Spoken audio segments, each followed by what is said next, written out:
Hello students, क्या हाल चाल है। मैं उम्मीद करता हूं तुम्हारी पढ़ाई बहुत अच्छी चल रही होगी। बच्चे, लास्ट का टाइम है, कुछ ही समय बचा है। थोड़ा तो डर लग रहा होगा, थोड़ा परेशान हो रहे होगे, लेकिन घबराना नहीं है, परेशान नहीं होना है। मैं तुम्हारे साथ हूं, ठीक है नहीं। और हर चीज में तुम्हारी हेल्प करूंगा।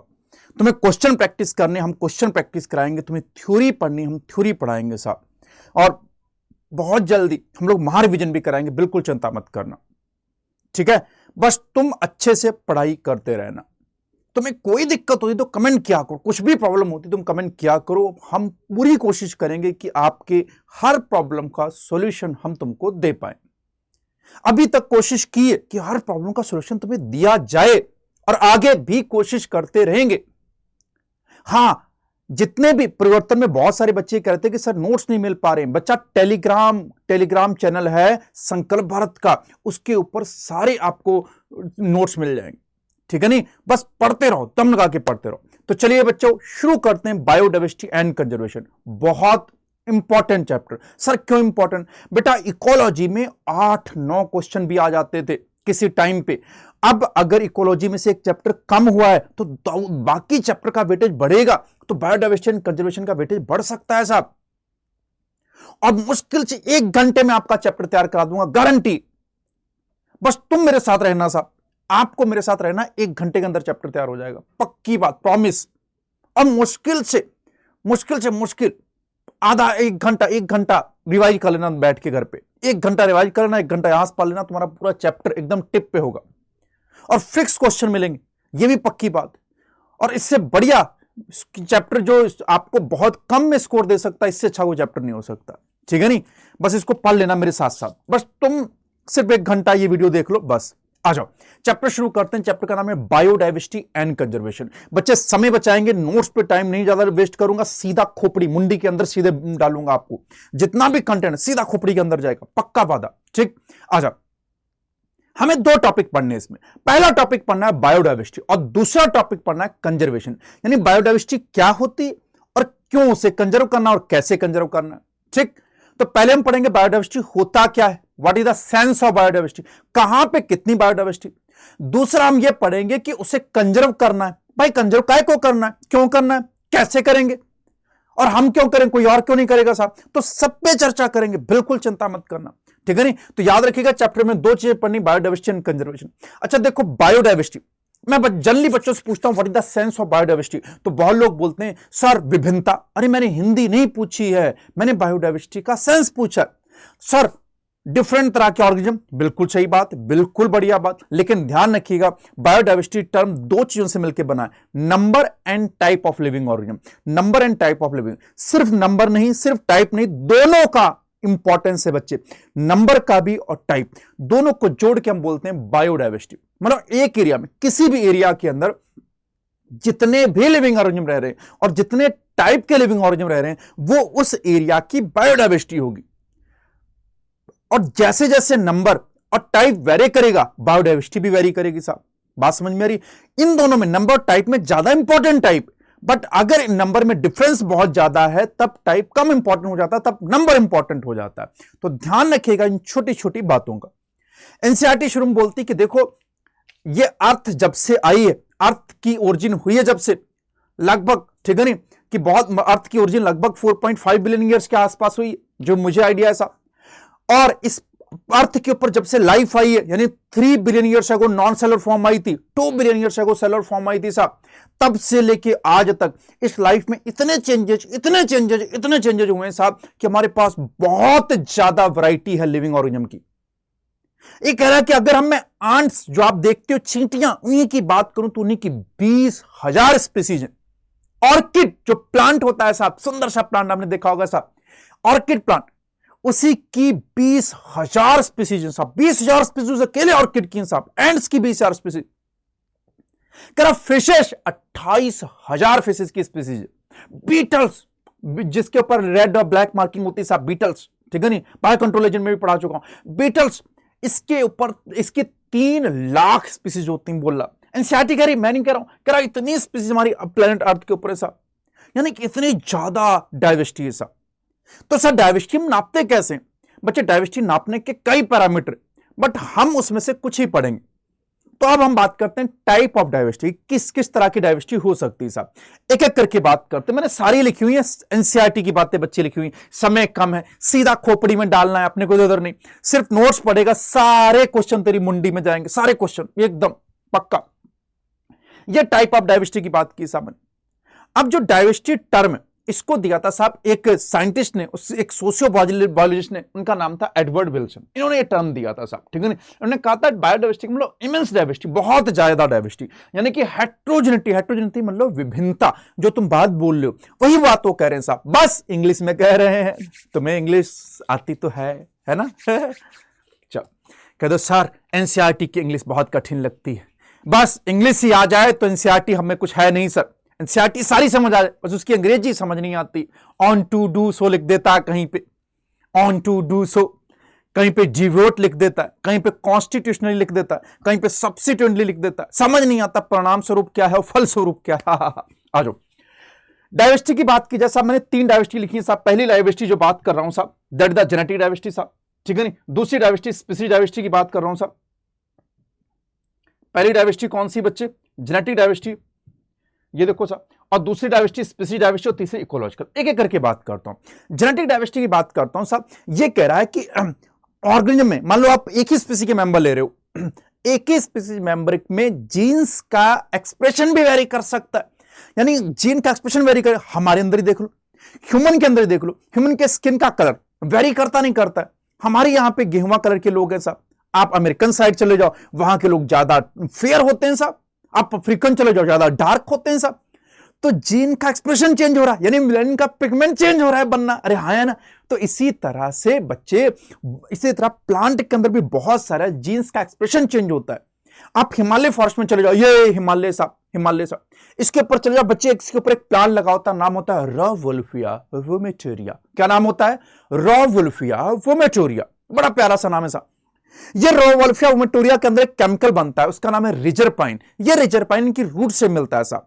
ये रिजरपाइन हम मेडिसिन के अंदर यूज करते हैं साहब, दवाइयां बनती हैं इसके अंदर साहब, ठीक है नहीं। अब ये जब इस पहाड़ के ऊपर ना अलग अलग जगह पे रिजरपाइन रॉवुल्फिया वोमेटोरिया देखने को मिलेगा, और इसके अंदर बनने वाला केमिकल, उसकी पोटेंशियल, उसका कंसंट्रेशन भी वेरी करता है साहब।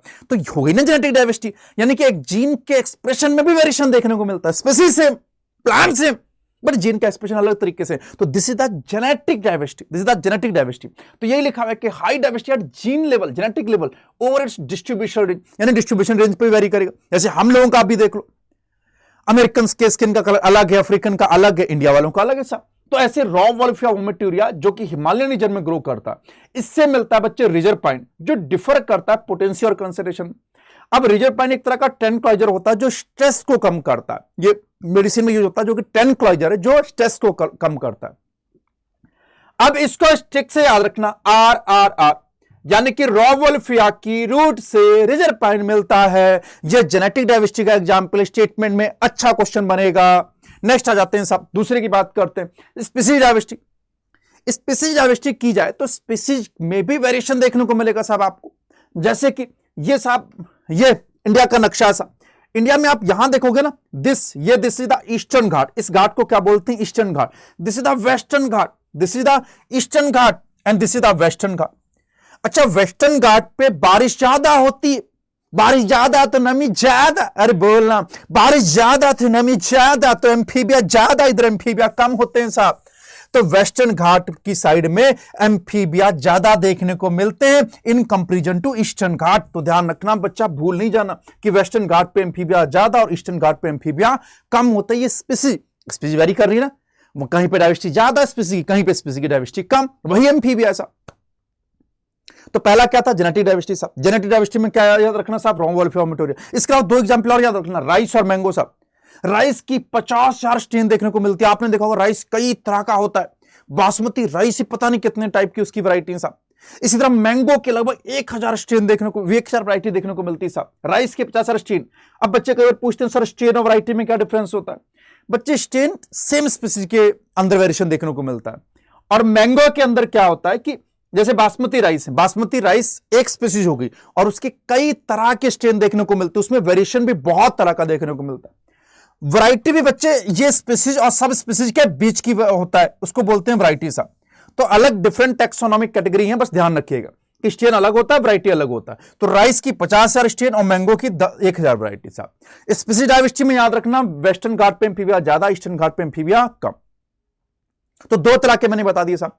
पहला क्या बताया साहब, जल्दी जल्दी बोलो, जल्दी जल्दी बताओ साहब। जेनेटिक डाइवर्सिटी साहब, जेनेटिक डाइवर्सिटी का एग्जांपल रोवारुफिया, राइस और मैंगो साहब। दूसरा क्या बताया, स्पीसीज डाइवर्सिटी। स्पीसीज डाइवर्सिटी में कौन याद रखोगे, एम्फीबिया। वेस्टर्न घाट पे कम होंगे, ज्यादा होंगे, और ईस्टर्न घाट पे कम होंगे। नंबर थर्ड पे आ जाते हैं इकोलॉजिकल डाइवर्सिटी। इकोलॉजिकल डाइवर्सिटी की बात की जाए तो इकोलॉजिकल डाइवर्सिटी ज्यादा देखने को मिलेगी इंडिया में in comparison to Scandinavian country, जैसे नॉर्वे हो गया, डेनमार्क हो गया साहब, ठीक है नहीं।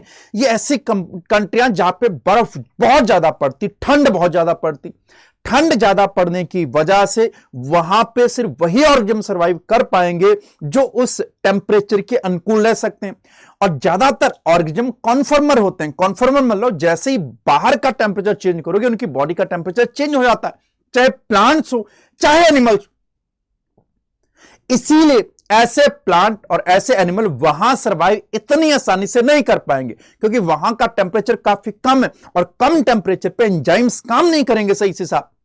इसी वजह से वहां की डाइवर्सिटी क्या होती है बच्चे, बहुत कम इन कंपेरिजन टू इंडिया की डाइवर्सिटी। इंडिया का टेम्परेचर काफी अनुकूल है ज्यादातर प्लांट और एनिमल के लिए, इसलिए यहां की डाइवर्सिटी बहुत ज्यादा। हमारे पास पहाड़ है, हमारे पास मरुस्थल है यानी डिजर्ट्स है, हमारे पास माउंटेन्स है, से बढ़िया माउंटेन्स है साहब, हमारे पास कोरल रीफ्स हैं साहब, हमारे पास समंदर है साहब, हमारे पास हर चीज है साहब। देखो इधर इतना कुछ एनसेटिक, तुम्हारे पास डिजर्ट है, रेन फॉरेस्ट है, मैंग्रोव्स हैं, कोरल रीफ्स हैं, वेटलैंड्स है, इस्रीज है, अल्पाइन मीडोज है साहब। इस्री क्या होती है, इस्री बच्चे जहां पे नदी समंदर से मिलती है उसी को बोलते हैं इस्री। बच्चे डेल्टा टर्म उसमें पढ़ते थे भूगोल में, वो अलग चीज थी। तो इस्री जहां पे नदी समंदर मिलती है उस जगह को बोलते हैं इस्री। वहां की डाइवर्सिटी क्या होती है, ज्यादा। ऐसे जोन जहां पे दो इकोसिस्टम ओवरलैप करते हैं वहां की डाइवर्सिटी वैसे भी ज्यादा होती है, उसे बोलते हैं इकोटोन। ठीक है साहब। डिजर्ट पता है, रेन फॉरेस्ट पता है तुमको साहब, मैंग्रोव पता होगा साहब, जहां पे दलदली मिट्टी हो साहब, दलदली पानी टाइप साहब, ठीक है नहीं, जहां पे थोड़ा साल्टी होता है। फिर कोरल रीफ साहब, कोरल रीफ्स, ठीक है नहीं, ये भी पता। वेटलैंड्स, ठीक है नहीं, वेटलैंड भी दलदली जगह को बोलते हैं बच्चे, ठीक। इसरी बता दिया। अल्पाइन मीडो, अल्पाइन मतलब पहाड़ के ऊपर, पहाड़ों के ऊपर जाओगे ना साहब तो ऊपर जैसे कि आप जाओगे साहब रोहतांग पास नियर मनाली, वो सब उसके ऊपर जाओगे तो सब अल्पाइन मीडोज मिलेंगे साहब, ठीक है नहीं। वहां वो भी हमारे पास है साहब। तो कुल मिला के देखा जाए तो स्कैंडिनेवियन बच्चे कंट्रीज का ग्रुप है जिसमें नॉर्वे आता है, डेनमार्क आता है और भी कई तरह की कंट्री आती। उन कंट्री जहां का टेम्परेचर काफी कम है उनसे हमारे यहां की इंडिया की डाइवर्सिटी काफी ज्यादा है, ठीक। बच्चे तीनों इंपॉर्टेंट है, सबसे ज्यादा इंपॉर्टेंट इसमें रॉ वोल्फिया ओमेटोरिया जिसके पूछे जाने के चांस सबसे ज्यादा। तो जेनेटिक डाइवर्सिटी याद रखिएगा, स्पीसीज डाइवर्सिटी और इकोलॉजिकल डाइवर्सिटी। बात समझ में आई साहब? आगे बढ़ते हैं साहब। अगर तुमसे पूछा जाए साहब कि डाइवर्सिटी इंडिया में कितनी है, अर्थ के ऊपर, हमारी अर्थ पे कितनी और इंडिया में कितनी, देखो इस डाइवर्सिटी को बनने में मिलियन ऑफ ईयर्स लग गए। जैसे 3 billion years ago, 3 billion years ago non cellular form आई थी, और 2 बिलियन ईयर्स एगो क्या आई थी बच्चे, सेलर फॉर्म आई थी। याद आ रहा है, ठीक है नहीं। तो यही मैंने लिखा है कि मिलियन ऑफ ईयर्स लग गए इस डाइवर्सिटी को बनने में साहब, लेकिन साहब हम सारी डाइवर्सिटी को लॉस कर सकते हैं 2 सेंचुरी से भी कम, यानी 200 साल से भी कम लगेंगे साहब सारी डाइवर्सिटी को लॉस होने में, और मिलियन ईयर्स लग गए इस डाइवर्सिटी को बनने में साहब, ठीक है नहीं। अगर तुमने इवोल्यूशन ढंग से पढ़ा होगा तो वहां पढ़ा होगा 500 मिलियन ईयर्स एगो इनवर्टिब्रेट्स आए थे, नहीं सॉरी वर्टिब्रेट्स आए थे साहब। 3 billion years ago non cellular form, 2 billion years एगो सेलर फॉर्म, वो सब तुमने पढ़ा होगा। अब अगर हम जिस रफ्तार से डाइवर्सिटी को लॉस कर रहे हैं 200 साल में सारी डाइवर्सिटी लॉस हो जाएगी। बताऊंगा कैसे, वो भी बताऊंगा सब। चलो अब हम डाइवर्सिटी में बात कर लेते हैं कि अर्थ पे कितनी, इंडिया में कितनी। पहले अर्थ पे बात करते हैं फिर इंडिया में बात करेंगे। अर्थ पे अगर आयुसियन की अगर बात की जाए, आयुसियन क्या होता है बच्चे, आयुसियन क्या होता है देखो इधर, this is the international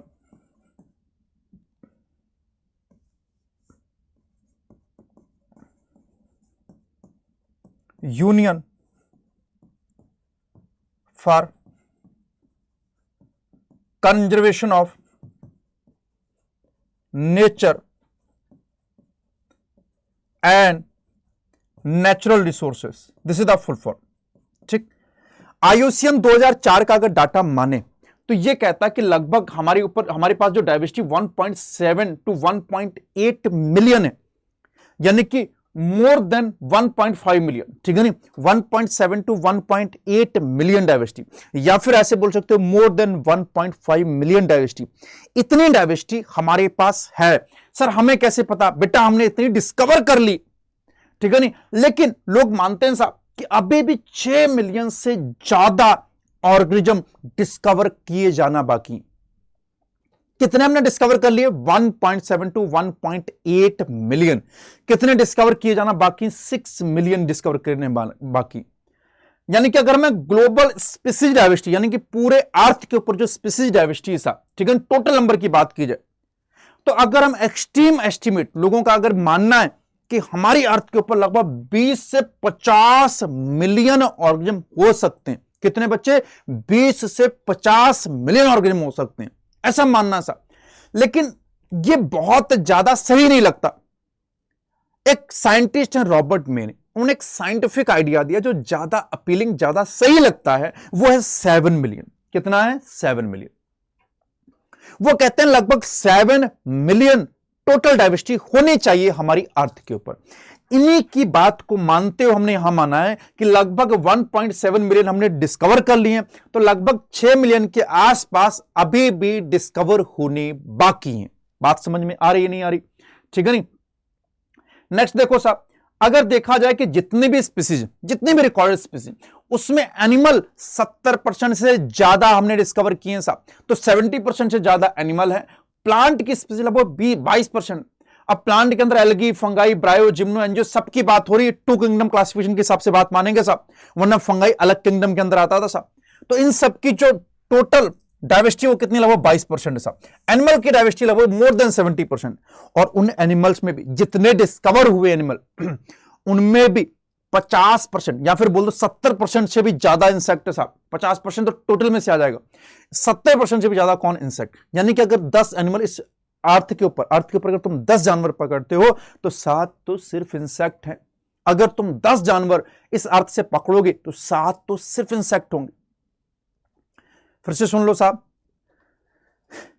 Robert मे ने कहा है कि 7 मिलियन ग्लोबल बायोडाइवर्सिटी होगी साहब, यानी हमारी अर्थ के ऊपर लगभग 7 मिलियन ऑर्गेनिज्म होने चाहिए। 1.7 टू 1.8 मिलियन के आसपास हम डिस्कवर कर चुके हैं। 6 मिलियन अभी डिस्कवर किए जाना बाकी। जितने हमने डिस्कवर किए हैं उसमें मोर देन 70% एनिमल हैं और लगभग 22% के आसपास प्लांट्स हैं। मोर देन 70% में भी मोर देन 70% इंसेक्ट हैं और 70% मोर देन 70% इंसेक्ट हैं साहब।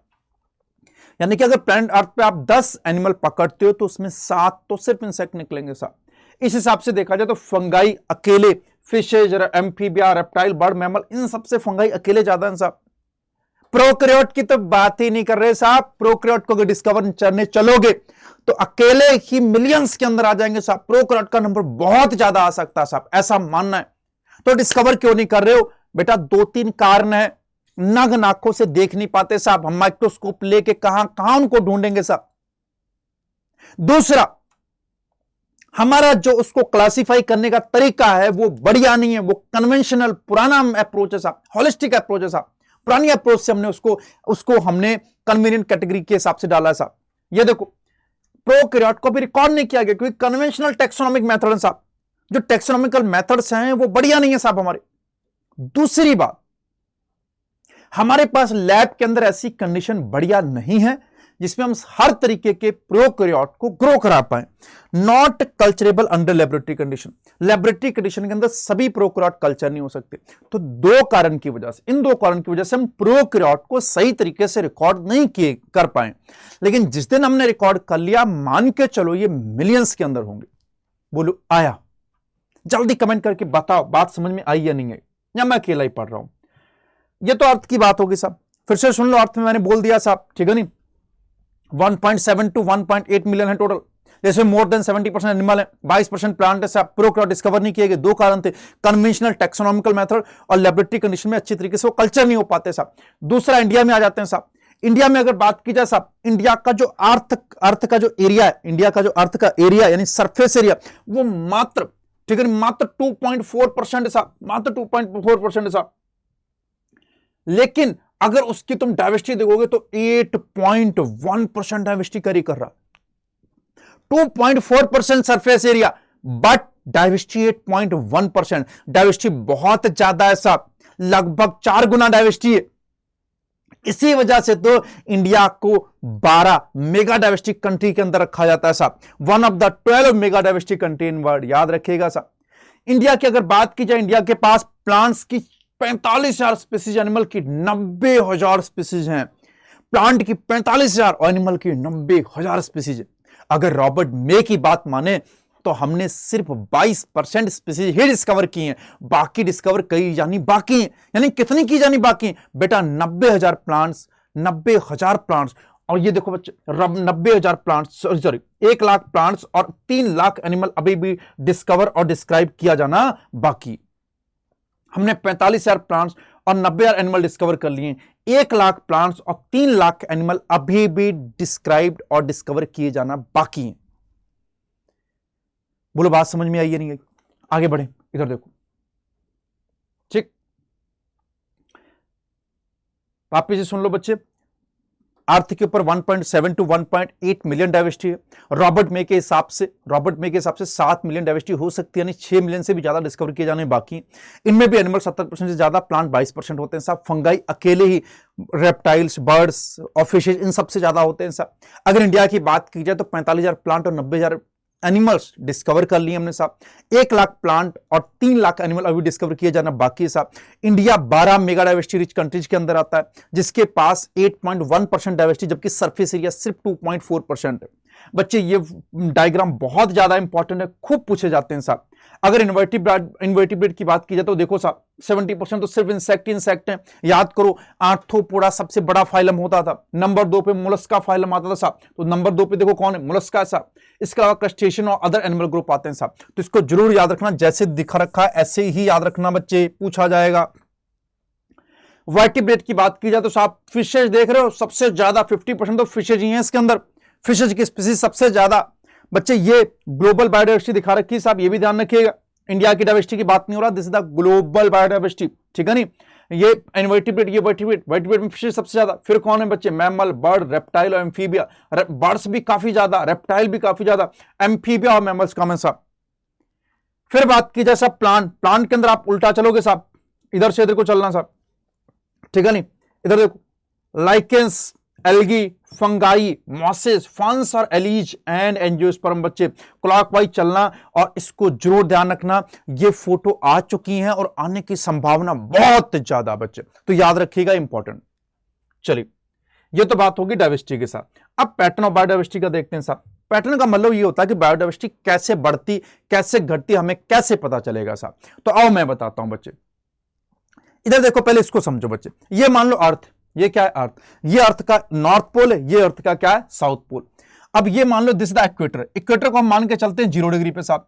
अब इक्वेटर से थोड़ा सा ऊपर चढ़ पड़ोगे, दैट इज द 20 डिग्री, ठीक है नहीं? सर एंगल कैसे नापा बेटा? ये तो लाइन हो गई साहब, यहां से नापो एंगल ऐसे, 20 डिग्री, यहां से ये देखो 20 डिग्री, 40 डिग्री, 60 डिग्री, ऐसे ऊपर की तरफ जाओगे एंगल बढ़ता जाएगा साहब। 20 degree, 0 degree, 20 degree, 40 degree, 60 degree, इस तरह से एंगल बढ़ता जाएगा। सर कैसे? और अच्छे से बताओ। लो और अच्छे से देख लो सर। ये देखो, ये पूरा मैंने क्या मान लिया? अर्थ है साहब। ये 0 डिग्री इक्वेटर हो गया साहब। फिर देखो, ठीक है नहीं? अब ये 0 डिग्री इक्वेटर हो गया, ये 90 डिग्री हो गया बच्चे। ये देखो, ये 90 डिग्री हो गया साहब। ये देखो, ये 66.5 हो गया, ये 23.5 हो गया, ये और कम हो जाएगा। इस तरह से एंगल दे रखे हैं मेरे लाल, ठीक? अब ध्यान से सुनना बच्चे, बहुत ध्यान से सुनना। याद रखना, ऊपर की तरफ नॉर्थ पोल है, नीचे की तरफ कौन है? South pole. अब मैं 20-20 डिग्री बढ़ रहा हूं। जो बिल्कुल इक्वेटर वाला एरिया ना, इसको बोलते हैं ट्रॉपिक। क्या बोलते हैं बच्चे? ट्रॉपिक, ठीक है? ट्रॉपिकल एरिया बोलता है। इसके जस्ट और 20 डिग्री बढ़ोगे दोनों साइड में तो क्या कहलाएगा? सब ट्रॉपिक। थोड़ा सा और 20 डिग्री बढ़ोगे तो टेम्परेट।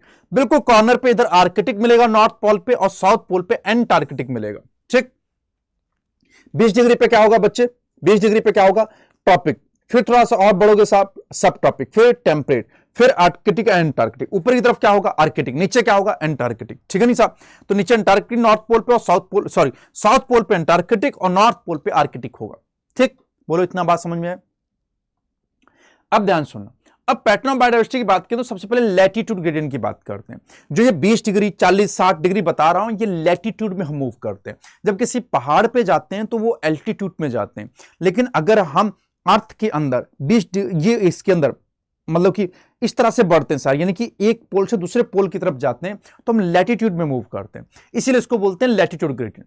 इसके कहने का सेंस ये है कि जैसे जैसे आप इक्वेटर से दूर जाओगे, चाहे आप नॉर्थ पोल की तरफ जाओ, चाहे आप साउथ पोल की तरफ जाओ, आप किसी भी पोल की तरफ बढ़ते हो तो लगातार टेम्परेचर और सनलाइट कम होती जाएगी, दोनों कम होता है बच्चे। जैसे जैसे आप ट्रॉपिक से टेम्परेट की तरफ बढ़ोगे, ट्रॉपिक से टेम्परेट की तरफ या किसी भी पोल की तरफ मूव करते हो, तो सनलाइट और टेम्परेचर लगातार कम होते जाते हैं। आपको पता आर्कटिक अंटार्कटिक बहुत ठंडे होते हैं, बर्फ पड़ती है साहब, वहां पे ग्लेशियर होते हैं साहब, तो वहां पे तो सर्वाइवल बहुत कठिन होगा। सबसे आसान सर्वाइवल किसी भी प्लांट और एनिमल के लिए ट्रॉपिकल एरिया में होगा। क्यों सर? क्योंकि वहां का टेम्परेचर और वहां पे सनलाइट बेहतरीन अवेलेबल होता है साहब। टेम्परेचर बहुत हाई और बहुत लो नहीं चाहिए किसी भी ऑर्गेनिज्म को, चाहे प्लांट हो चाहे एनिमल। हाई टेम्परेचर पे भी एंजाइम जो होते हैं वो खराब हो जाते हैं साहब, और लो टेम्परेचर पे भी एंजाइम खराब हो जाते हैं सर। लो टेम्परेचर पे एंजाइम फ्रीज कर जाते हैं, हाई टेम्परेचर पे वो डीनेचर कर जाते हैं। इसीलिए हर किसी को लगभग एक ऑप्टिमम टेम्परेचर रेंज चाहिए होती, यानी कि लगभग आप मान भी लो, अगर कम से कम मानना 10 डिग्री मान लो, ज्यादा मान लो 35-40 डिग्री मान लो। अब हम ही को देख लो, हम भी एक ऑप्टिमम टेम्परेचर में सर्वाइव करना चाहते हैं। तो जहां का टेम्परेचर, जहां की सनलाइट बढ़िया होगी, वहां पे प्लांट एनिमल रहना चाहते हैं। और सबसे बढ़िया टेम्परेचर, सबसे सही सनलाइट इस ट्रॉपिक एरिया में देखने को मिलती है, यानी कि डाइवर्सिटी सबसे ज्यादा इक्वेटर के पास होगी। आप इक्वेटर से चाहे नॉर्थ पोल की तरफ बढ़ो, चाहे साउथ पोल की तरफ बढ़ो, आपको डाइवर्सिटी कम होती हुई नजर आएगी। इसलिए मैंने याद लिखा है कि ट्रॉपिक की डाइवर्सिटी हमेशा टेम्परेट से ज्यादा होती है। टेम्परेट यानी पोलर एरिया। ट्रॉपिक कहां से कहां होता है बच्चे? 23.5 डिग्री नॉर्थ से लेकर 23.5 डिग्री साउथ तक, यानी दिस एरिया इज द, ये एरिया है बच्चे, ये वाला एरिया बच्चे ट्रॉपिक्स एरिया, ये वाला this area is the tropical area साहब। ये पूरा ट्रॉपिकल एरिया, इसमें ट्रॉपिक और सब ट्रॉपिक आ जाते हैं साहब। इसके ऊपर ये देखो, ये टेम्परेट वाला एरिया साहब, और ऊपर की तरफ पोल है, एक तरफ आर्कटिक और एक तरफ एंटार्कटिक। ये आर्कटिक और ये एंटार्कटिक साहब। ट्रॉपिक की डाइवर्सिटी हमेशा क्या होगी बच्चे? ज्यादा होगी। ये देखो, ठीक, ट्रॉपिक की डाइवर्सिटी हमेशा क्या होगी? ज्यादा होगी टेम्परेट से। ये मैंने एनसीईआरटी भी लिख रही कि ट्रॉपिक का डाइवर्सिटी टेम्परेट से बहुत ज्यादा होगी, और बाकायदा इस चीज को प्रूव भी किया गया। एक वेस्कुलर प्लांट समझ रहे बच्चे, ठीक है नहीं, यानी कि जिम्नोस्पर्म, एंजियोस्पर्म, टाइडोफाइट, इन सब की बात हो रही साहब। कह रहे हैं कि वेस्कुलर प्लांट का एक फॉरेस्ट था, एक मिडवेस्ट ऑफ यूएसए में था, एक इक्वाडोर में था। इक्वाडोर जो होता है वो ज्यादातर एरिया उसका ट्रॉपिक्स में, और मिडवेस्ट ऑफ यूएसए का ज्यादातर एरिया टेम्परेट में। कैसे पता चला बच्चे? ठंड ज्यादा पड़ती है यहां पे, बर्फ ज्यादा होती, तो ये टेम्परेट का एरिया ज्यादातर, ये ट्रॉपिक का एरिया ज्यादा। तो इक्वाडोर के पास 10 गुना ज्यादा डाइवर्सिटी मिली मिडवेस्ट ऑफ यूएसए से। दोनों फॉरेस्ट को कंपेयर किया गया था, यहां पे 10 गुना ज्यादा डाइवर्सिटी थी इसके कंपेयर में साहब। तो मैं यही कहना चाहता हूं कि ट्रॉपिक की डाइवर्सिटी टेम्परेट से काफी ज्यादा होती है। एग्जाम्पल के तौर पर समझो साहब, एग्जाम्पल के तौर पे समझो, जैसे कोलंबिया बिल्कुल इक्वेटर के पास है, उसके पास 1400 बर्ड्स हैं। आप थोड़ा सा और ट्रॉपिक्स की तरफ बढ़ो, इंडिया का मैक्सिमम जो एरिया है वो ट्रॉपिक्स के अंदर आता है, उसके पास 1200 बर्ड्स हैं साहब। इसके अलावा आप न्यूयॉर्क में बढ़ो साहब, 41 डिग्री पे है, वहां 105 बर्ड्स हैं। आप ग्रीनलैंड की तरफ बढ़ो, जहां बहुत बर्फ पड़ती है, एकदम टेम्परेट एरिया की तरफ बढ़ जाओगे साहब, पोल के पास पहुंच जाओगे, 71 डिग्री नॉर्थ की तरफ है, सिर्फ 56 स्पीसीज ही बर्ड्स की वहां सर्वाइव कर पाती हैं। कहां 1400 और कहां 56, यानी जैसे जैसे आप नीचे से ऊपर की तरफ एंगल बढ़ाते जा रहे हो, बर्ड की स्पीसीज कंटिन्यूअस कम होती जा रही है। यानी इक्वेटर से पोल की तरफ बढ़ोगे तो डाइवर्सिटी क्या होती जाएगी?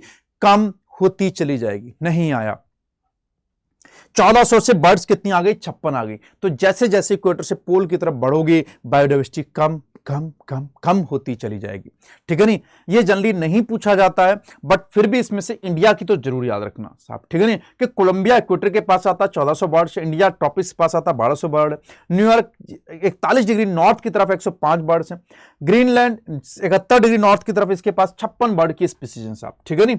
तो कुछ कुछ बात समझ में। अब जैसे अमेज़न रेन फॉरेस्ट, इसका ज्यादातर एरिया ट्रॉपिक एरिया के अंदर आता है साहब, ठीक है नहीं, साउथ अमेरिका के अंदर देखने को मिलता है अमेज़न रेन फॉरेस्ट। इसे बोला जाता है लंग ऑफ प्लैनेट, प्लैनेट का लंग्स बोला जाता है। आगे समझाऊंगा क्यों, क्योंकि बहुत ज्यादा ऑक्सीजन प्रोड्यूस करता सा, बहुत बड़ा ये फॉरेस्ट है सा।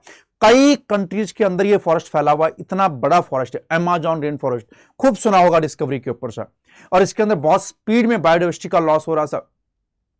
यहां की बायोडाइवर्सिटी की बात की जाए तो बहुत ज्यादा साहब, 1.25 लाख तो इन्वर्टिब्रेट्स रहते हैं साहब, 1.25 लाख तो यहां पे इन्वर्टिब्रेट की स्पीसीज, 40,000 प्लांट की स्पीसीज, 3,000 फिशेज की स्पीसीज है, 1,300 बर्ड्स की स्पीसीज, 427 मैमल, 427 एम्फीबिया, 378 रेप्टाइल्स की स्पीसीज यहां देखने को मिलती है साहब। तो 1.25 लाख बर्ड्स, 40,000 प्लांट, ठीक है नहीं, 3,000 के आसपास फिशेज, 1,300 बर्ड्स, 427 और 427 एम्फीबिया एंड मैमल, 378 रेप्टाइल की स्पीसीज यहां देखने को मिलती हैं। इंसेक्ट तो यहां पे ढंग से डिस्कवरी नहीं किए गए, अकेले इंसेक्ट 2 मिलियन इंसेक्ट यहां पे इंतजार कर रहे हैं डिस्कवरी का कि मुझे भी डिस्कवर कर लो साहब। ये डाटा बहुत ज्यादा अभी तक नहीं पूछा गया, बट इसमें से तुम्हें याद रखना होगा, तो बर्ड्स को जरूर याद रखना साहब, ठीक। चलिए, अब कई बार पूछा जाता है कि टॉपिक की डाइवर्सिटी इतनी ज्यादा क्यों टेम्परेट से, भाई क्या कारण है, ठीक है नहीं, वाई टॉपिक की डाइवर्सिटी ज्यादा टेम्परेट से। एक एक करके बात करते हैं। सबसे पहले देखो स्पीसीज, देखो किसी भी स्पीसीज, किसी भी नई स्पीसीज को आने के लिए समय चाहिए। ऐसे नहीं होता कि कल रात में देखा कल कोई और स्पीसीज बन गई, नहीं साहब। अगर आपने एवोल्यूशन पढ़ा होगा कि बंदरों से ह्यूमन बने साहब, बने नहीं बने साहब, कैसे नेंडरथल बना, क्रो-मैग्नन, वो सब आपने पढ़ा होगा, नेंडरथल, क्रो-मैग्नन, होमो हैबिलस, होमो इरेक्टस साहब, ठीक है। धीरे धीरे करके उसने बदलाव करता गया, ह्यूमन बना साहब। तो उसमें बहुत समय लगा बच्चे, बहुत समय लगा। आपने पढ़ा होगा 1.3 मिलियन, ठीक है, कि वहां से चलता रहा साहब, ठीक है नहीं। होमो हैबिलिस आए, फिर होमो इरेक्टस आए, नेंडरथल आए, फिर होमो सैपियंस आए साहब। तो समय लगता है किसी भी स्पीसीज को बनने में, और उसको समय चाहिए साहब। ये ना हो कि साहब एक तरफ वो एवोल्यूशन कर रहा है, अचानक कोई बहुत बड़ी कोई नेचर में ऐसी क्लाइमेटिक हो गई कि पूरी स्पीसीज जो चेंज हो रही थी वही गायब हो गई साहब। तो ये फंक्शन ऑफ टाइम, और ट्रॉपिकल एरिया में लोगों को समय मिला नहीं स्पीसीज बनने में। टेम्परेट में क्या हुआ, फ्रीक्वेंट ग्लेशियराइजेशन हुआ। ग्लेशियरेशन का मतलब ग्लेशियर पिघल जाते थे साहब, बहुत सारे ऑर्गेनिज्म मर जाते थे, बहुत सारी स्पीसीज खत्म हो जाती थी, तो उनको वहां समय नहीं मिलता था। और ट्रॉपिक्स में भरपूर समय मिलता था नई स्पीसीज बनाने में। पहले मैंने ये लिखा, स्पेसिएशन, नई स्पीसीज कहां ज्यादा बनी, ट्रॉपिक में, क्योंकि समय का फंक्शन है। और ट्रॉपिक रिमेन्स अनडिस्टर्ब, ट्रॉपिक बहुत लंबे समय तक अनडिस्टर्ब रहे, यहां पे कोई डिस्टर्बेंस नहीं हुआ। लेकिन टेम्परेट एरिया में फ्रीक्वेंट ग्लेशिएशन हुआ। ग्लेशिएशन का मतलब होता है साहब कि ग्लेशियर पिघले, पास्ट में कई बार ग्लेशियर पिघले हैं साहब। इस वजह से साहब वहां पे समय नहीं मिला टेम्परेट में। ट्रॉपिक में क्या मिला, समय, इस वजह से ज्यादा ट्रॉपिक में स्पीसीज बन पाई साहब। दूसरा साहब है दैट इज द दूसरा है सीजन साहब। ट्रॉपिक, जैसे कि इंडिया की बात की जाए तो इंडिया के अंदर बहुत ज्यादा शार्प टेम्परेचर में चेंज नहीं आता। शार्प इन द सेंस की, जैसे मान लो आप यूपी में रह रहे हो, तो यूपी में ऐसा नहीं होगा कि टेम्परेचर जाते जाते 150 डिग्री सेल्सियस चला गया साहब, 100 डिग्री सेल्सियस चला गया, या माइनस में 45 चला गया साहब, ऐसे नहीं होता साहब। बहुत शार्प नहीं, लगभग कांस्टेंट सा रहता, थोड़ा बहुत टेम्परेचर वेरी करता साहब, हल्का फुल्का, बहुत ज्यादा शार्प टेम्परेचर में चेंज नहीं होता। लेकिन टेम्परेट में ऐसा होता था साहब, टेम्परेचर माइनस जाते जाते कई बार बहुत चला जाता था। दूसरी बात, जो ट्रॉपिक्स एरिया थे वहां के सीजन लगभग एक जैसे थे साहब, लेकिन टेम्परेट में सीजन के अंदर वेरिएशन बहुत ज्यादा था। यही लिखा हुआ साहब कि tropics are less seasonal, more constant and predictable, ज्यादा कांस्टेंट प्रेडिक्टेबल थी। कांस्टेंट एनवायरनमेंट से निके स्पेशलाइजेशन को मौका मिला। निके का मतलब होता है हैबिटेट, जहां रह रहे हैं और जो कर रहे हैं उनको बदलाव करने का मौका मिला साहब। तो निके को अपने स्पेशलाइज किया जिससे डाइवर्सिटी बढ़ सकी साहब, ठीक। पहला क्या था साहब, स्पीसीज का मतलब नई स्पीसीज तभी बनी जब समय मिला। समय ज्यादा कहां मिला, ट्रॉपिक्स में। कम समय कहां मिला, टेम्परेट में। दूसरा सीजन, ज्यादा कांस्टेंट सीजन कहां रहे हैं, ट्रॉपिक्स के। कम कांस्टेंट कहां के रहे हैं, टेम्परेट के। इसी वजह से ज्यादा निके को स्पेशलाइज कर पाए ट्रॉपिक वाले ऑर्गेनिज्म, नहीं कर पाए टेम्परेट वाले ऑर्गेनिज्म। नंबर 3 पे था एनर्जी। बच्चे ज्यादा, अभी भी मैंने बताया था, जैसे जैसे इक्वेटर से ऊपर की तरफ या नीचे की तरफ मूव करोगे तो सनलाइट और टेम्परेचर घटेगा। तो ज्यादा सनलाइट कहां अवेलेबल, ट्रॉपिक्स में। अगर ट्रॉपिक्स में सनलाइट ज्यादा अवेलेबल तो जाहिर सी बात है खाना भी ज्यादा बनेगा, खाना ज्यादा बनेगा तो ऑर्गेनिज्म आएंगे भी ज्यादा, ऑर्गेनिज्म ज्यादा आएंगे इसका मतलब डाइवर्सिटी बढ़ेगी, ठीक। तो more available in tropic, energy ज्यादा अवेलेबल में, तो प्रोडक्टिविटी ज्यादा हुई, इनडायरेक्टली डाइवर्सिटी भी उससे बढ़ गई। तो ये सब कारण है डाइवर्सिटी के बढ़ जाने के। बोलो आया या नहीं आया बात समझ।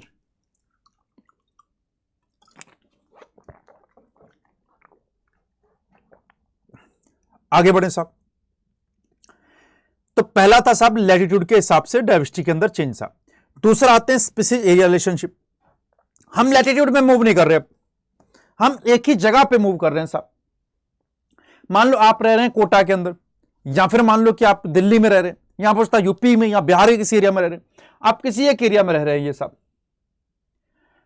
इस एरिया में मान लो कि 5 स्पीसीज रह रही थी साहब। कितनी स्पीसीज रह रही थी? 5 स्पीसीज रह रही थी, ठीक है नहीं। आपने अपने एरिया को थोड़ा एक्सप्लोर करना शुरू किया, घूमने गए बाहर की तरफ साहब। आपने देखा कि आपको 5 तो वो मिली, इसके अलावा नई 5 स्पीसीज और मिल गई। 5 तो मिली, नई 5 और मिल गई। टोटल स्पीसीज कितनी हो गई? 10 साहब। आपने अपने एरिया को थोड़ा और एक्सपेंड किया साहब। आपने एरिया को थोड़ा और एक्सपेंड किया। जैसे एरिया को और एक्सपेंड किया, हो सकता है 10-5 और स्पीसीज नहीं मिल गई। 10 पहले से मिली थी साहब, हो सकता है कि तुमको 3 फिर मिल गई हो, यानी 13 स्पीसीज हो गई होंगी साहब। इस बार तुमने एरिया को और एक्सपेंड किया। इस बार पता क्या हुआ?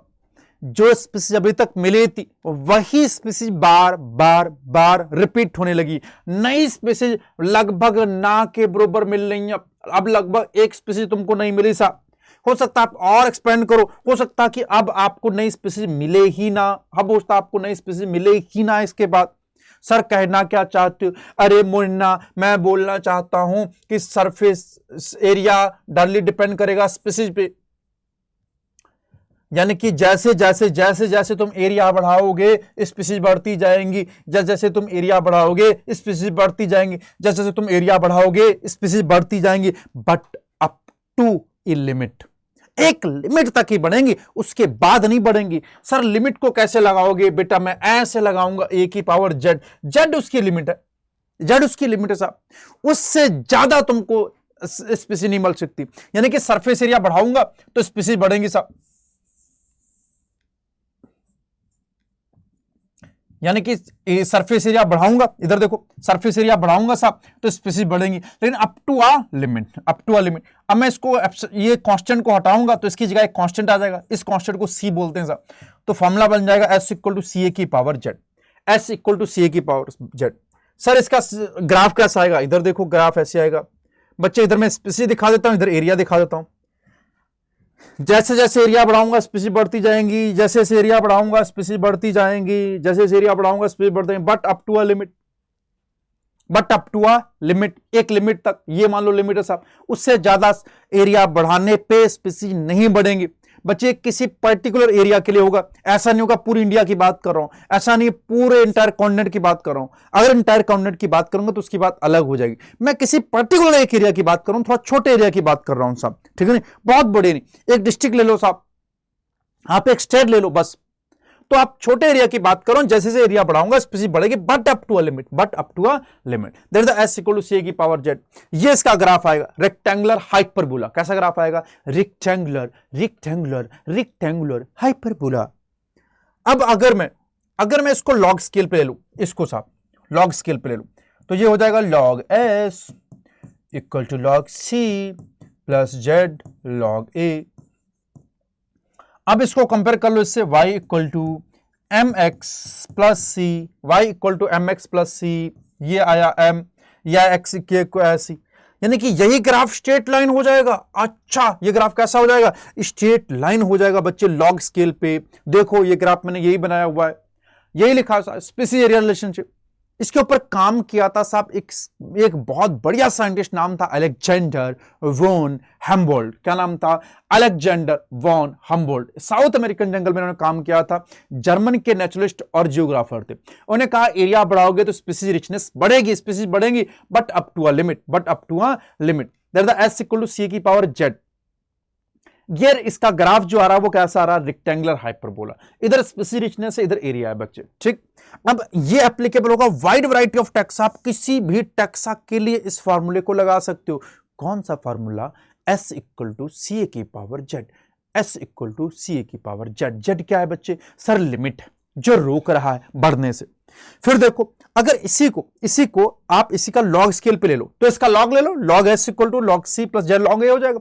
इसको कंपेयर कर लो y equal to c m x, ठीक। तो इसका ग्राफ आ जाएगा स्ट्रेट लाइन। अब इसके अंदर एस क्या होगा, स्पेसिफिक रिचनेस, ए क्या है, एरिया, और सी क्या है बच्चे, C that is the Y intercept. C क्या है, वाई इंटरसेप्ट। तुम्हें ज्यादा अच्छे से पता होगा इंटरसेप्ट क्या होता है, y equal to m x plus c के ग्राफ कैसे आते हैं, ये तुम्हें पढ़ाया जाता है फिजिक्स में ही, ग्राफ वाले टॉपिक में साहब, ठीक है नहीं। Y equal to m x plus c, y equal to m x minus c, y equal to m x, सब पढ़ाया जाता है। अब देखो जेड क्या होगा बच्चे, स्लोप ऑफ लाइन, लाइन का क्या है, slope, m equal to z तो होगा साहब, और एम जेड क्या होगा बच्चे, स्लोप, और इसी जेड को बोलते हैं रिग्रेशन कॉफिशिएंट। रिग्रेशन का मतलब जो रोक ले बच्चे, एक होता है प्रोग्रेशन जो बढ़ाता है, रिग्रेशन का मतलब जो रोक ले, प्रोग्रेशन रिग्रेशन, प्रोग्रेशन रिग्रेशन, तो रिग्रेशन जो रोकेगा, तो जो रोक रहा है, जो लिमिट कर रहा है, वो कौन है, रिग्रेशन कॉफिशिएंट। क्या है, रिग्रेशन कॉफिशिएंट। अब दिमाग लगे बताओ साहब, जेड की वैल्यू किस में आएगी बेटा, पॉइंट में आएगी, इसलिए जेड की वैल्यू होती है 0.1 से लेके 0.2।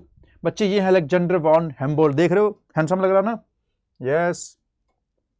जेड रिग्रेशन कॉफिशिएंट है जिसकी वैल्यू 0.1 से लेके 0.2 तक। सर जेड की वैल्यू फिक्स होती, हाँ मुन्ना, जेड की वैल्यू फिक्स होती, आप टेक्सा बदल दो, आप एरिया बदल दो, आपको जो बदलना हो वो बदल दो, जेड नहीं बदलने वाला। जेड की वैल्यू 0.1 टू 0.2 रहती, regardless of taxonomic group of region. आप रीजन बदल दो, टेक्सोनॉमिक ग्रुप बदल दो, तब तक जेड की वैल्यू नहीं बदलती। हाँ अगर तुमने एरिया बहुत बड़ा ले लिया, बहुत बड़ा कितना, इंटायर कॉन्टिनेंट ले लिया, समझ लो ऐसे, तो वैल्यू इसकी बहुत ज्यादा हो सकती, 1.2 टू 1.2, 1.6 से लेके, सॉरी 0.6 से लेके 1.2 तक इसकी वैल्यू हो सकती। इसकी वैल्यू 0.6 से लेके 1.2 तक हो सकती है अगर आप लार्ज एरिया जैसे एंटायर कॉन्टिनेंट ले लो साहब, ठीक है नहीं, तो इसका जो ग्राफ आएगा उसका स्लोप ज्यादा स्टीपर हो जाएगा। जैसे कि फ्रूगीवोरस बर्ड्स और मैमल, फ्रूगीवोरस का मतलब जो फ्रूट ईट करती हैं, जो फल खाती हैं, ऐसे बर्ड्स और मैमल को लोगे किसी tropical forest of different continent, तब जेड की वैल्यू आ जाएगी 1.15। कितनी आ जाएगी बच्चे, 1.15, ठीक है साहब, तो 1.15 इसकी वैल्यू आ जाएगी, ठीक, यानी कि इसके बीच में आ गई साहब। तो फिर से सुन लो, जेड रिग्रेशन कॉफिशिएंट है साहब, इसकी वैल्यू टेक्स और रीजन के हिसाब से नहीं बदलती, वैल्यू इसकी 0.6 से लेके, सॉरी 0.1 से लेके 0.2 तक होती है। लेकिन अगर आप बहुत बड़ा एरिया जैसे इंटायर कॉन्टिनेंट ले लोगे तो इसकी वैल्यू थोड़ा चेंज हो जाएगी। कितनी हो जाएगी, जैसे कि 0.6 से 1.2, जैसे कि फ्रूगीवोरस बर्ड्स और मैमल के लिए वैल्यू हो जाती है 1.15, ठीक। यानी कि जैसे जैसे जेड बढ़ेगा ये ग्राफ और स्टीपर होते जाएंगे। ये देख लो साहब, जेड की वैल्यू बढ़ेगी तो ग्राफ स्टीपर हो गया, जेड की वैल्यू कम होगी तो लेस स्टीपर हो जाएगा। आया, बोलो आया, ठीक। आगे बढ़ें साहब, चलो आगे बढ़ते हैं साहब। अभी तक मैंने क्या बताया साहब कि डाइवर्सिटी क्या होती, अर्थ के ऊपर आंट कितने, ऑर्किड कितने, बीटल कितने, फिशेज कितनी साहब, कितने तरह की डाइवर्सिटी होती है, species diversity, genetic diversity, ecological diversity साहब। डाइवर्सिटी कितनी अर्थ के ऊपर कितनी है, अर्थ के ऊपर कितनी, 1.7 टू 1.8 मिलियन। इंडिया के अंदर कितनी है साहब, यानी कि 45,000 प्लांट और 90,000 एनिमल। रॉबर्ट मे की बात माने तो 1 लाख प्लांट और 3 लाख एनिमल अभी खोया जाना बाकी साहब। फिर मैंने तुमको वो फोटो दिखाई जो बहुत इंपॉर्टेंट थे इनवर्टिब्रेट के लिए, वर्टिब्रेट के लिए और प्लांट्स के लिए साहब। फिर तुमको मैंने बताया कि बायोडाइवर्सिटी चेंज कैसे होती है, जैसे जैसे आप लैटिट्यूड में ऊपर की तरफ बढ़ोगे बायोडाइवर्सिटी कम होती जाएगी, बताया मैंने साहब, ठीक है नहीं। कोलंबिया में बताया साहब, इंडिया के अंदर बताया, न्यूयॉर्क के अंदर बताया साहब, ग्रीनलैंड के अंदर बताया कैसे बढ़ी थी साहब, 14 से 56 हो गई थी, 1400 से 56 हो गई थी। फिर मैंने तुमको ये भी बताया साहब कि बायोडाइवर्सिटी एरिया के हिसाब से भी चेंज होती है, एरिया बढ़ाओगे तो डाइवर्सिटी बढ़ेगी, but up to limit S equal to C की पावर जेड, उसका लॉग स्केल ले लोगे स्ट्रेट लाइन आ जाएगी, नहीं तो रेक्टेंगुलर हाइपरबोला आएगी। ये सारी बात हुई है। अब हम बढ़ते हैं साहब, क्या इंपॉर्टेंस है बायोडाइवर्सिटी, क्यों इंपॉर्टेंट है, क्या को इतना पीछे पड़े हो सर, बार बार बायोडाइवर्सिटी, क्या इंपॉर्टेंस है साहब। चलो मैं इंपॉर्टेंस की बात बताता हूं साहब। बायोडाइवर्सिटी की अगर बात की जाए साहब, अगर किसी कम्युनिटी में स्पीसीज ज्यादा यानी डाइवर्सिटी ज्यादा, अगर किसी कम्युनिटी के अंदर, कम्युनिटी समझते हो ना, जहां पे प्लांट एनिमल कई सारे स्पीसीज रह रही है, उसको पूरी को मिला के बोलते हैं कम्युनिटी, बहुत सारी पॉपुलेशन है उसको बोलते हैं कम्युनिटी। किसी कम्युनिटी के अंदर अगर स्पीसीज ज्यादा है तो बायोडाइवर्सिटी क्या होगी, ज्यादा। अच्छा बायोडाइवर्सिटी ज्यादा तो वो इकोसिस्टम माना जाता है ज्यादा स्टेबल होता है, और अगर इकोसिस्टम ज्यादा स्टेबल हुआ, वो कम्युनिटी ज्यादा स्टेबल हुई, तो उसके अंदर चेंजेस कम होंगे, यानी कि ईयर टू ईयर होने वाले जो चेंजेस किसमें, खास करके बायोमास में, वो कम होंगे, और वो इकोसिस्टम, वो कम्युनिटी ज्यादा क्या होगी, स्टेबल होगी। तो मैंने लिखा स्पीसीज ज्यादा होगी तो स्टेबिलिटी ज्यादा होगी, और स्टेबल कम्युनिटी के अंदर not show too much variation, बहुत ज्यादा चेंजेस नहीं होंगे प्रोडक्टिविटी में, यानी बायोमास में, प्रोडक्टिविटी में ईयर टू ईयर होने वाले चेंजेस कम होंगे, और तो और उसके रेजिस्टेंट होगी, या रेजिलेंट, रेजिडेंट का मतलब रेजिस्टेंट टू ऑकेजनल डिस्टर्बेंस, जो डिस्टर्बेंस है उसके प्रति रेजिस्टेंट होगी, जैसे नेचुरल हो चाहे मैनमेड। कहना क्या चाहते हो सर? अरे आग लग गई, मान लो उसके अंदर हजारों प्लांट थे, कुछ प्लांट तो ऐसे होंगे जो उस आग से भी बच जाते होंगे, अगर वो बचे रह गए तो इकोसिस्टम को फिर से सर्वाइव कर देंगे। वहां पे एनिमल्स, बाढ़ आती, बहुत सारे एनिमल मर जाते हैं, लेकिन पानी के अंदर कुछ तो सर्वाइव कर जाएंगे, जो कर जाएंगे वो उस डाइवर्सिटी को मेंटेन रखेंगे, उस इकोसिस्टम को मेंटेन रखेंगे। जहां की डाइवर्सिटी कम होगी वहां पे सर्वाइवल कम हो जाएगा उन ऑर्गेनिज्म का साहब। इसी वजह से जितनी ज्यादा डाइवर्सिटी उतनी ज्यादा स्टेबिलिटी, उसके अंदर होने वाले वेरिएशन उतने कम, वो इकोसिस्टम रेजिस्टेंट होगा जितने भी डिस्टर्बेंस होते हैं उनसे। आया कुछ। अब इसी तरह का बकायदा एक एक्सपेरिमेंट किया था डेविड टिलमैन ने। डेविड टिलमैन ने क्या किया साहब, अपने घर पे ही जो खेत होते हैं उनमें देखा साहब, किसी खेत में डाइवर्सिटी ज्यादा की, किसी में कम की, उससे कुछ कंक्लूजन निकाले। देखो क्या निकाले उन्होंने साहब। डेविड टिलमैन ने लॉन्ग टर्म इकोसिस्टम एक्सपेरिमेंट किए साहब। उन्होंने आउटडोर प्लॉट्स यूज किए, मतलब घर के बाहर जो प्लॉट होते हैं उनको यूज किया साहब। और देखो उन्होंने क्या किया साहब, उन्होंने देखा कि जिसमें डाइवर्सिटी ज्यादा थी उसकी प्रोडक्टिविटी ज्यादा हुई, ठीक है नहीं। और जिन प्लॉट्स में स्पीसीज ज्यादा होती थी, यानी कि जिसमें डाइवर्सिटी ज्यादा होती थी, जो ज्यादा स्टेबल होता था, वो बहुत कम वेरिएशन बायोमास के अंदर शो करता था ईयर टू ईयर। तो उसके अंदर होने वाले वेरिएशन क्या होते थे? कम होते थे। बोलो आया? इतनी बात समझ में आई नहीं है?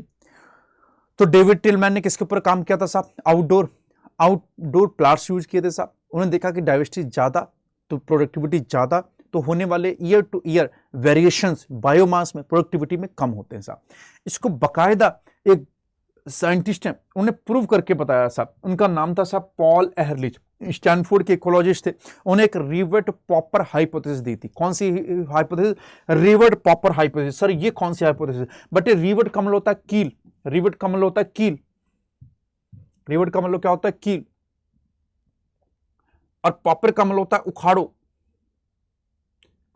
सर कील उखाड़ो हाइपोथेसिस, हाँ बेटा, इनकी हाइपोथेसिस थी कील उखाड़ो हाइपोथेसिस, रिवर्ट पॉपर हाइपोथेसिस। इन्होंने कहा कि देखो तुम एक इकोसिस्टम को एक एरोप्लेन से कंपेयर करो। थोड़ी देर के लिए मान लो कि एरोप्लेन में जितने यात्री बैठे हैं वो जाते वक्त उसमें से कीलों को उखाड़ के लेके जा रहे हैं। तो अगर किसी यात्री ने उसके अंदर लगे हुए जो क्या कहते हैं सीट है उसमें से कील उखाड़ ली सा, सीट बेल्ट है उसमें से किसी कील को उखाड़ लिया सा, या फिर वहां पे जो टेबल्स है उसमें से कील को उखाड़ लिया, जो वॉशरूम है उसके दरवाजे से कील को उखाड़ लिया सा, ठीक है नहीं। उसके अंदर जितनी भी अंदर इंटरनल एरिया है उनमें से जितनी मर्जी कीलों को उखाड़े, शायद जो एरोप्लेन उसकी उड़ान पे कोई फर्क नहीं पड़ेगा। लेकिन अगर किसी पागल यात्री ने ऊपर जाके पंखे की कील को नोच लिया साहब, तो वो एरोप्लेन नहीं उड़ पाएगा। यानी कि कुछ कीलें इतनी इंपॉर्टेंट नहीं है, लेकिन कुछ कीलें बहुत इंपॉर्टेंट है। वो कील अगर एक भी उखड़ गई तो साहब पूरा प्लेन नहीं उड़ पाएगा साहब। लेकिन जो इंपॉर्टेंट नहीं है, जैसे सीट वगैरह की प्लेन, अगर उनको 2 4 10 उखड़ भी गई तो प्लेन पे कोई फर्क पड़ने वाला नहीं। इसी तरह से इकोसिस्टम होता है। इकोसिस्टम से 2 4 स्पीसीज अगर गायब भी हो गई तो फर्क नहीं पड़ेगा, लेकिन अगर जो सबसे इंपॉर्टेंट स्पीसीज थी, जिसे की स्टोन स्पीसीज बोला जाता है, अगर आपने उसको खत्म कर दिया साहब, तो जान लीजिए कि इकोसिस्टम अनस्टेबल हो जाएगा और इकोसिस्टम लॉन्ग टर्म पर नहीं चल पाएगा। क्या बात समझ में आई? तो उन्हें किसको किसके साथ एनालॉजी की? एरोप्लेन को इकोसिस्टम से कंपेयर किया, रिवर्ट जो कीलें उसको स्पीसीज से कंपेयर किया। एरोप्लेन में से कीलें उखाड़ना यानी कि इकोसिस्टम से स्पीसीज को गायब करना। रिवर्ट इन्हें विंग के अंदर जो रिवर्ट, जो सबसे इंपॉर्टेंट जो विंग जो रिवर्ट है साहब, कील है, इसको बोलते हैं केस्टोन स्पीसीज। केस्टोन स्पीसीज वो होती हैं बच्चे जिनका नंबर क्या होता है? कम। कीस्टोन स्पीसीज बच्चे वो होती हैं जिनका नंबर क्या होता है? कम। जिनका बायोमास क्या होता है? कम, बट जिनका रोल क्या होता है? बहुत ज्यादा। जिनका रोल क्या होता है? बहुत ज्यादा। एग्जाम्पल के तौर पे समझो बच्चे, एग्जाम्पल के तौर पे बच्चे, लॉयन इन फॉरेस्ट। फॉरेस्ट के अंदर लॉयंस का नंबर बहुत कम होता है, बायोमास बहुत कम होता है ऐसा, बट उनकी इंपॉर्टेंस बहुत ज्यादा होती है। टाइगर देखा होगा, सेव टाइगर है, टाइगर काय को बचा रहे हैं, अगर वो चला गया ना तो वो विंग्स के अंदर लगी हुई रिवर जैसा है, पूरा इकोसिस्टम अनस्टेबल होगा। इसीलिए तो हर सरकार कोई सी भी हो, सेव टाइगर प्रोग्राम जरूर लाती कि टाइगर्स को बचाना है, क्योंकि they are like rivets in aeroplane. आया तो they are the keystone species, बहुत इंपॉर्टेंट स्पीसीज होती हैं। फ्लाइट सेफ्टी का मतलब प्रॉपर फंक्शनिंग ऑफ इकोसिस्टम। और पॉपिंग रिवेट को उखाड़ना, यानी कि एक species become extinct. A popping rivet, इसका मतलब ये हुआ बच्चे स्पीसीज बिकम एक्सटिंक्ट।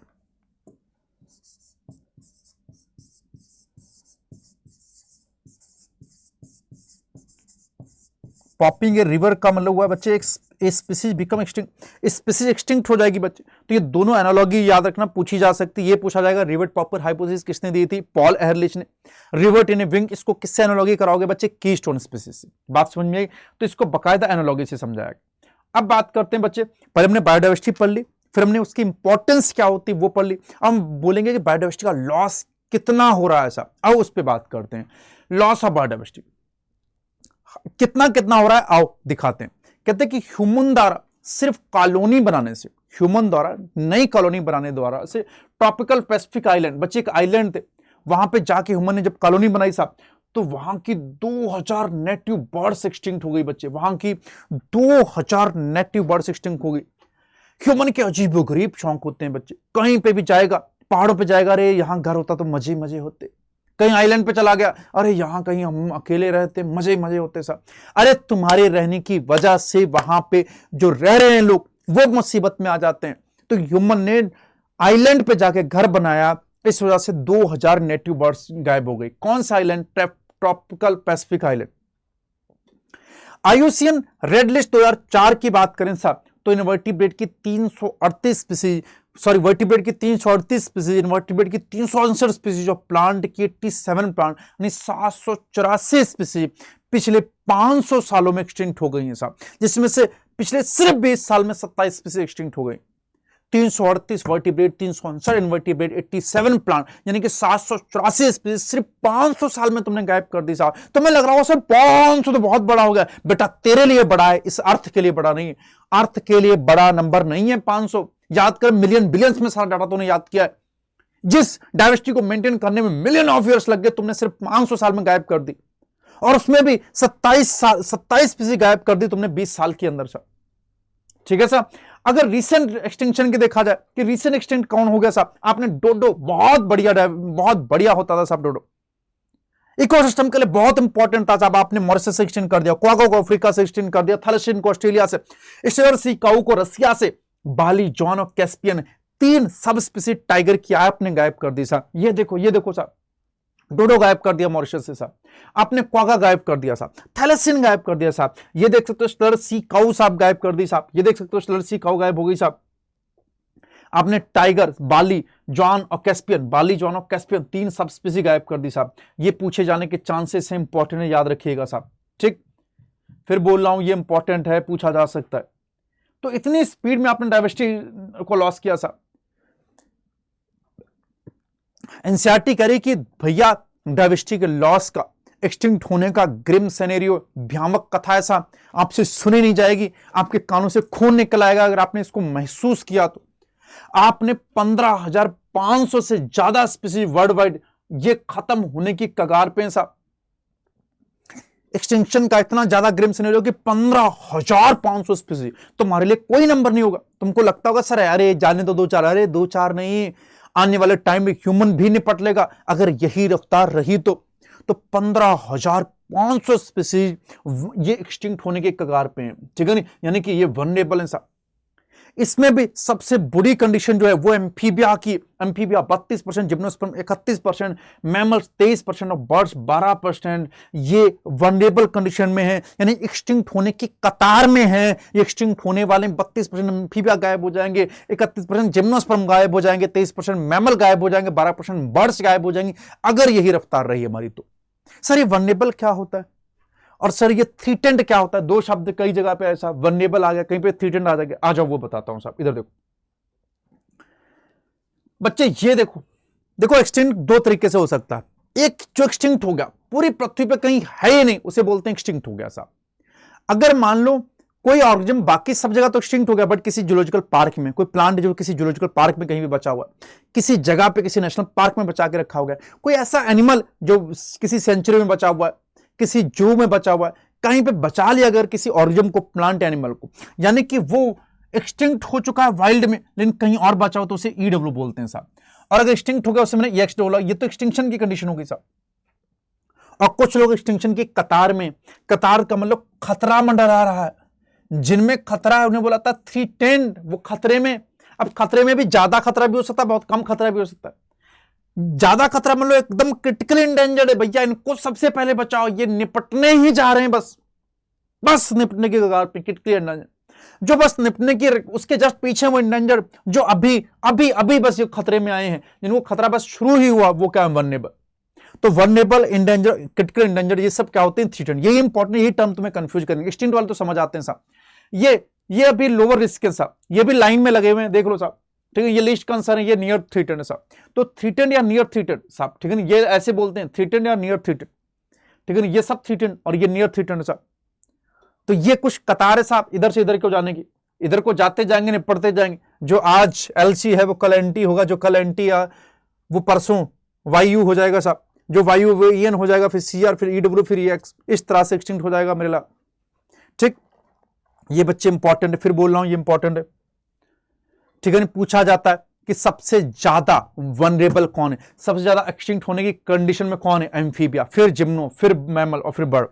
आपको इस तरह से एरो बना के भी दे सकता है साहब, ठीक है नहीं, कि एम्फीबिया, फिर जिम्नो, फिर मैमल और फिर बर्ड, ठीक है नहीं। परसेंटेज भी पूछ सकता है, ठीक।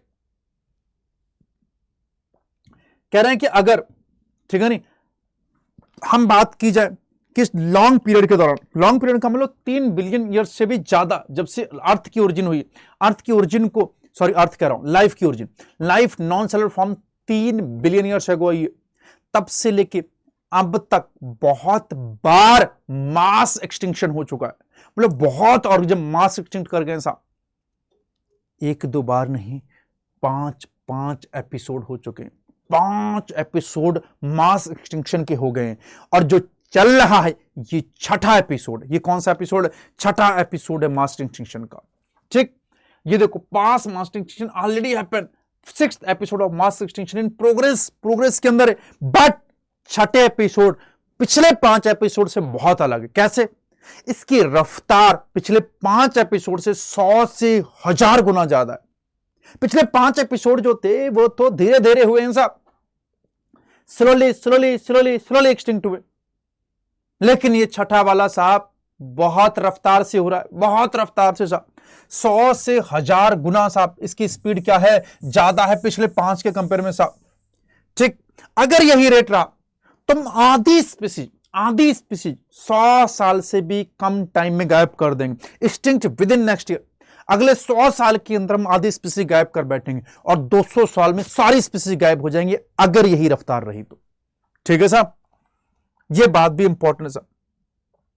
सर लॉस हुई समझ में आता है, काय को लॉस होने दो ना, लॉस हमको क्या फर्क पड़ता है, कोई प्लांट मर रहा है, कोई एनिमल मर रहा है, मर जाए, हमको तो नीट की तैयारी करनी, डॉक्टर बनना है, एकदम व्हाइट एप्रन पहन के एकदम गले में स्टेथोस्कोप लगाएंगे, ठीक है नहीं, और सर्जरी करेंगे साहब, पैसा आएगा, मजे साहब, आप बस अच्छे से पढ़ा दो, नंबर आ जाए, बस मजे क्या चक्कर में पड़े हो सर, डाइवर्सिटी हो जाएगा लॉस, होने दो, क्या फर्क पड़ता। ए पागल आदमी, डाइवर्सिटी लॉस हो गई ना तो ह्यूमन भी नहीं बचेंगे, डॉक्टर छोड़ो कोई नहीं बचेगा साहब, क्योंकि अगर डाइवर्सिटी मेंटेन है तो हर चीज है साहब, डाइवर्सिटी है तो प्रोडक्टिविटी है तो सबको खाना मिल रहा है साहब, सबको खाना मिल रहा है तो सब जिंदा है साहब, सब जिंदा हैं तभी सारी साइकिल प्रॉपर्ली चल रही हो, चाहे वाटर साइकिल हो, चाहे किसी और तरह हो, जितने भी नेचर के डिस्टर्बेंस हैं उनके प्रति हमें रेजिस्टेंट मिल पाता है साहब। पता चली बाढ़ आई साहब, सारे प्लांट चले गए, सारे एनिमल चले गए, तुम किसको खाओगे, तुम भी तो प्लांट को खा रहे हो। हमारा जितना भी कचरे के ढेर तुमने लगा रखे, इसका डिकम्पोजिशन कौन कर रहा है, अरे ऑर्गेनिज्म ही तो कर रहे हैं, अरे वो तुम्हारा कचरा साफ वही कर रहे हैं, कोई और नहीं कर रहा है, ठीक है नहीं। जितना भी कचरे के ढेर लगा रखे हैं साहब तुमने, वो तुम्हारे कचरे के ढेरों को कौन साफ कर रहा है, सीवेज ट्रीटमेंट प्लांट में तुम किसको यूज करते हो साहब, खाने के लिए कौन आता है साहब, फर्मेंटेशन कौन करवाता है, प्लांट्स को कौन खा रहा है, तो ये सारे काम, ये सब ऑर्गेनिज्म ही तो जिनके ऊपर तुम डिपेंड हो। दिन में ऐसा हो ही नहीं सकता कि आप हजारों बार ऑर्गेनिज्म पर डिपेंड होते हो साहब। खाने खाते तो सोचा करो आप किसी ऑर्गेनिज्म को खा रहे हो, आप गेहूं खा रहे हो, वो व्हीट आटा आ रहा है साहब, आप दाल खा रहे हो, आप फ्रूट्स खा रहे हो साहब, वो चले जाएंगे तो तुम भी क्या खाओगे? जब तुम्हें खाने के लिए कुछ नहीं मिलेगा तुम भी मरी जाओगे साहब। तो अगर डाइवर्सिटी है तो प्रोडक्टिविटी है, प्रोडक्टिविटी है तो सब खा पा रहे हैं, सब खा पा रहे हैं तो सब तभी सर्वाइव हो पा रहा है साहब। अगर नहीं रहेगा तो प्रोडक्टिविटी खत्म हो जाएगी, डाइवर्सिटी खत्म तो प्रोडक्टिविटी भी खा, सारी साइकिल डिस्टर्ब हो जाएंगे साहब। ये जो तुम गंदी ऑक्सीजन कर रहे हो इसे कौन रिस्टोर कर रहा है? प्लांट कर रहे हैं, कैसे करेंगे? जो तुम ये अपनी जितना भी डिकम्पोजिशन गंदगी उसको साफ कौन कर रहा है? ऑर्गेनिज्म कर रहे हैं, कैसे होगा साहब? तो यही तो लेकर आया साहब कि अगर प्लांट का प्रोडक्शन कम हो जाएगा, डाइवर्सिटी कम कर दो, जो ये रेजिस्टेंट है, जो रेजिस्टेंस है वो कम हो जाएगा। कहीं पे प्लांट ज्यादा लगे होंगे वहां बाढ़ भी कम आएगी साहब, ठीक है नहीं? तो ड्रॉट फ्लड्स बढ़ने लगेंगे अगर डाइवर्सिटी कम होगी साहब। वेरिएशन ये बढ़ जाएंगे साहब। जो इकोसिस्टम की प्रोसेस है ये डिस्टर्ब हो जाएंगे, जैसे प्लांट की प्रोडक्टिविटी हो गया, वाटर का यूज हो गया, पेस्ट हो गया, डिजीज साइकिल बढ़ जाएंगे साहब, ठीक है? डिस्टर्बेंस, स्पीसीज एक्सटेंशन और स्पीड से बढ़ेगा साहब। आप खाली टाइगर को खत्म कर दो, पूरा जंगल खत्म हो जाएगा कुछ दिन के अंदर, तो सारी स्पीसीज धीरे धीरे एक्सटेंड कर जाएंगे साहब। इकोसिस्टम की स्टेबिलिटी कम हो जाएगी, इकोसिस्टम अनस्टेबल हो जाएगा साहब। तो ये कुछ बातें हैं, अगर डाइवर्सिटी का लॉस हो गया तो ये सब नुकसान होगा साहब। बोलो बात समझ में आई या नहीं? चलिए सर, आपने बायोडाइवर्सिटी बताया साहब, उसकी इंपॉर्टेंस बताया, किस रफ्तार से बायोडाइवर्सिटी लॉस हो रही है समझ में आया साहब। अब हमको ये बता दो सर कौन कौन से कारण है जो बायोडाइवर्सिटी का लॉस करा रहे हैं साहब, ठीक है नहीं? कौन कौन से कारण हैं जो बायोडाइवर्सिटी का लॉस करा रहे हैं? बहुत इंपॉर्टेंट कारण।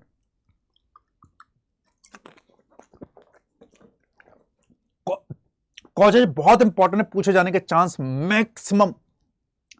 4 मेजर कारण है, इन चारों मेजर कारण को एक साथ बोला जाता है इविल क्वार्टेट। इविल का मतलब बुराई और क्वार्टेट का मतलब 4, यानी 4 बुराई की बात करेंगे। सबसे पहले बात करेंगे habitat loss and fragmentation. Habitat loss and fragmentation साहब, अगर एक जंगल है साहब, ये मान लो जंगल है साहब, अब इस जंगल में अगर आप प्लांट्स काट दोगे साहब तो उस प्लांट के ऊपर रहने वाले बर्ड्स का घर नष्ट कर रहे हो साहब आप। अगर आप वहां के प्लांट खत्म कर दे रहे हो साहब, उस प्लांट के ऊपर जो इंसेक्ट रह रहे हैं उनका भी घर चला जाएगा साहब।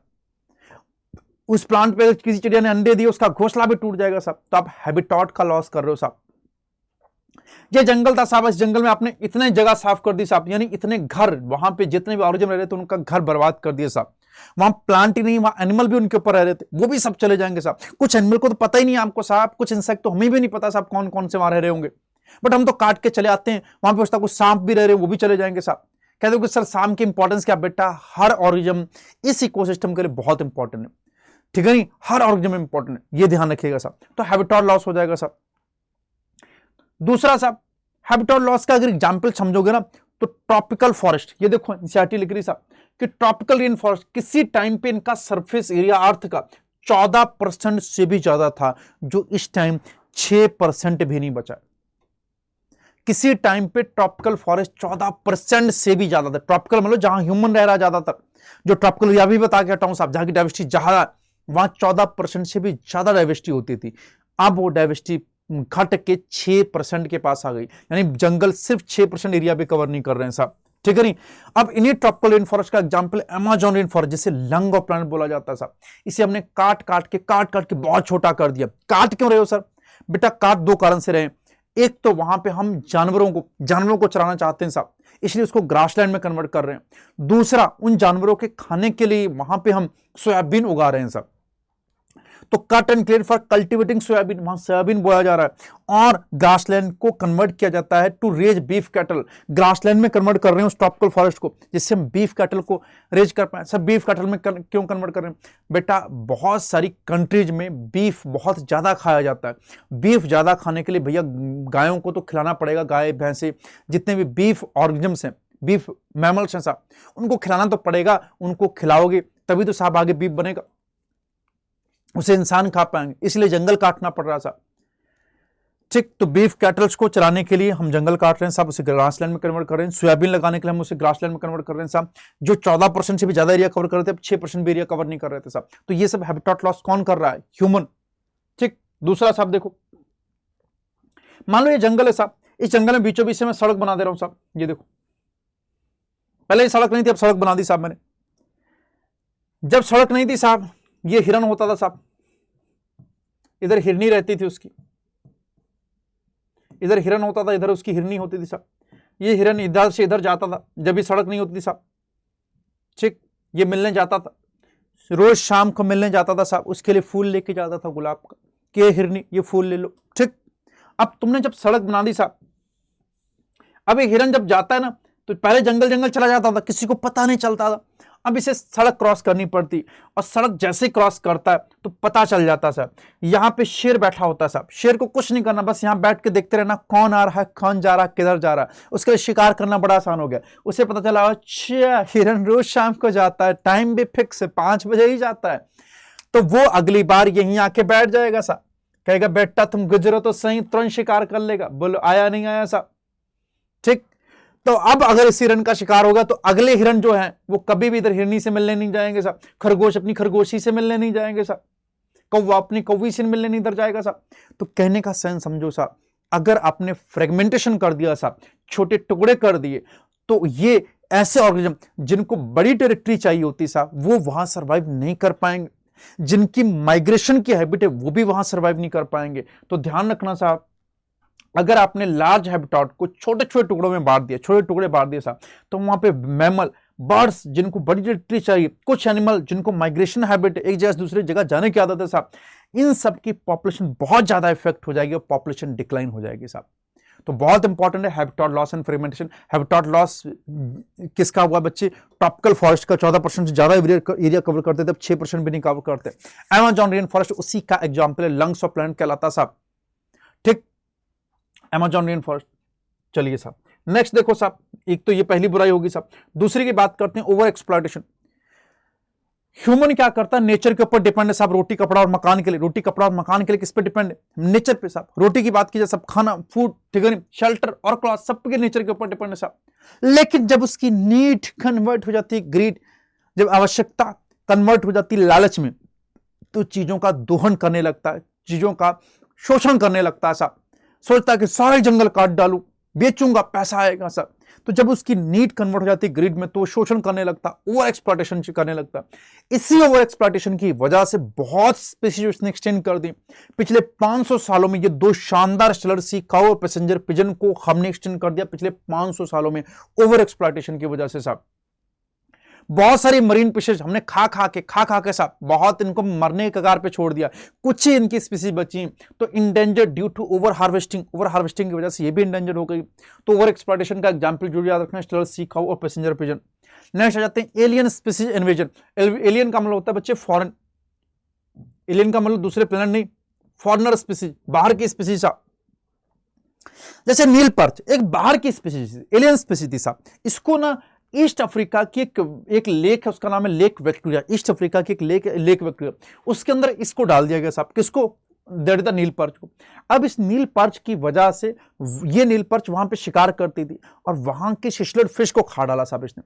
तो वहां की जो शिशलड फिश थी उसकी 200 से ज्यादा स्पीसीज एक्सटिंक्ट हो गई साहब। और ये बहुत ही यूनिक फिश होती थी। आप गूगल करके देखिएगा, आपको पता चलेगा साहब, ये फिश बड़ी ही खूबसूरत, बहुत प्यारी होती थी साहब। तो नील पर्च की वजह से ईस्ट अफ्रीका में लेक विक्टोरिया से 200 से ज्यादा स्पीसीज शिशलड फिश की गायब हो गई due to alien species invasion, ठीक है नहीं।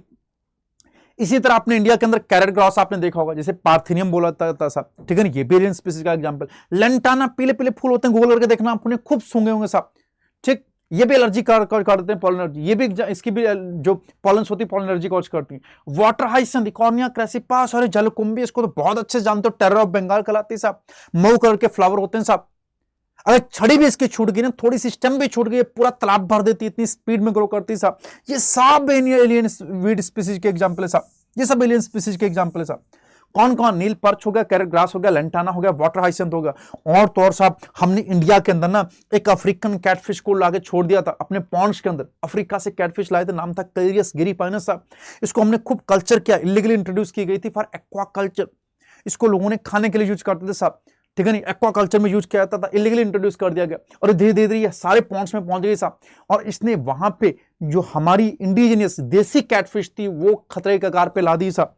थ्रेट टू इंडिजिनियस कैटफिश, क्योंकि कैटफिश को पालता ही नहीं साहब, अब वो खत्म होने के कगार पे आ गई साहब। तो 3-4 एग्जांपल याद रखने बच्चे, इंपॉर्टेंट पूछा जाएगा, Nile perch, carrot grass, lantana, water hyacinth और क्लेरियस गैरीपानस, ये सारे एग्जाम्पल हैं एलियन स्पीसीज इन्वेजन के। आखिरी आ जाते हैं साहब चौथी बुराई साहब, ठीक है नहीं, दी जाता कॉजेज ऑफ बायोडाइवर्सिटी लॉस। और भी बहुत सारे होते हैं, तुम्हें 4 मेन याद रखने हैं, ठीक है नहीं। होस्ट पैरासाइट और प्लांट पॉलिनेटर। कुछ पैरासाइट ऐसे होते हैं जो होस्ट स्पेसिफिक होते हैं कि अगर रहेंगे तो उसी होस्ट पे रहेंगे, नहीं तो नहीं रहेंगे। और अगर गलती से आपने होस्ट खत्म कर दिया तो पैरासाइट अपने आप खत्म हो जाएगा सर। इसी तरह से प्लांट पॉलिनेटर, कुछ प्लांट स्पेसिफिक होते हैं उसी से पॉलिनेट कराएंगे। अगर आपने पॉलिनेटर को खत्म कर दिया तो प्लांट खत्म हो जाएगा, और अगर प्लांट को खत्म कर दिया तो पॉलिनेटर खत्म हो जाएगा। लेकिन याद रखना, होस्ट पैरासाइट में भी ये स्पेसिफिक होने चाहिए, पॉलिनेटर प्लांट में भी ये स्पेसिफिक होने चाहिए, को इवॉल्व होने चाहिए। अगर जिनमें कोएवोल्यूशन हो रहा है तो ऐसे में को एक्सटिंक्शन, साथ साथ मरना देखने को मिलेगा। बात समझ में आई या नहीं आई साहब? ठीक, तो these are the 4 example NCERT में यही लिखा हुआ है, मेरे लाल पढ़ लेना साहब। आखिरी आते हैं बच्चे कंजर्वेशन।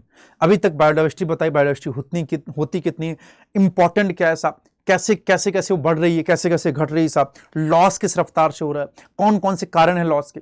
अब हम उसको बचाएंगे साहब। अभी तक तुम बायोडाइवर्सिटी और उसके लॉस पढ़ रहे थे, अब हम उसके पढ़ेंगे उसको बचाएंगे कैसे।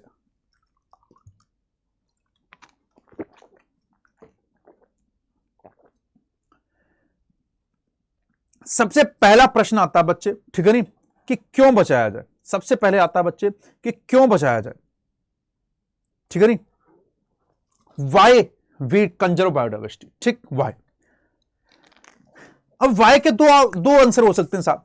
कुछ लोग छोटी सोच वाले हैं साहब, उनको सिर्फ लालच बताओ वो समझ जाएंगे। उन्हें लालच क्या बताओ, उन्हें बोलो यार रोटी कपड़ा मकान हर चीज दवा, तुमको सब कुछ किससे मिल रहा है, प्लांट से मिल रहा है। उसे बोलो जो तुम खाना खा रहे हो, जो दाल खा रहे हो, जो सब्जी खा रहे हो, जो भी तुम रोटी खा रहे हो, सब प्लांट से मिल रहा है, प्लांट्स बचाओ। तुम उससे बोलो बच्चे कि जितना भी कुछ, जितने तुम घर बना रहे हो लकड़ी के अंदर, जितनी भी लकड़ी फर्नीचर यूज कर रहे हो साहब, वो किससे आ रही, प्लांट से, बचाओ उनको। दवाइयां साहब मार्केट में पता नहीं कितनी दवाइयां, 25% दवाइयां 25,000 प्लांट से मिल रही, वो प्लांट से आ रही, बचाओ साहब। उसे बोलो, जो लालची लोग उन्हें बोलो ऐसी बात साहब।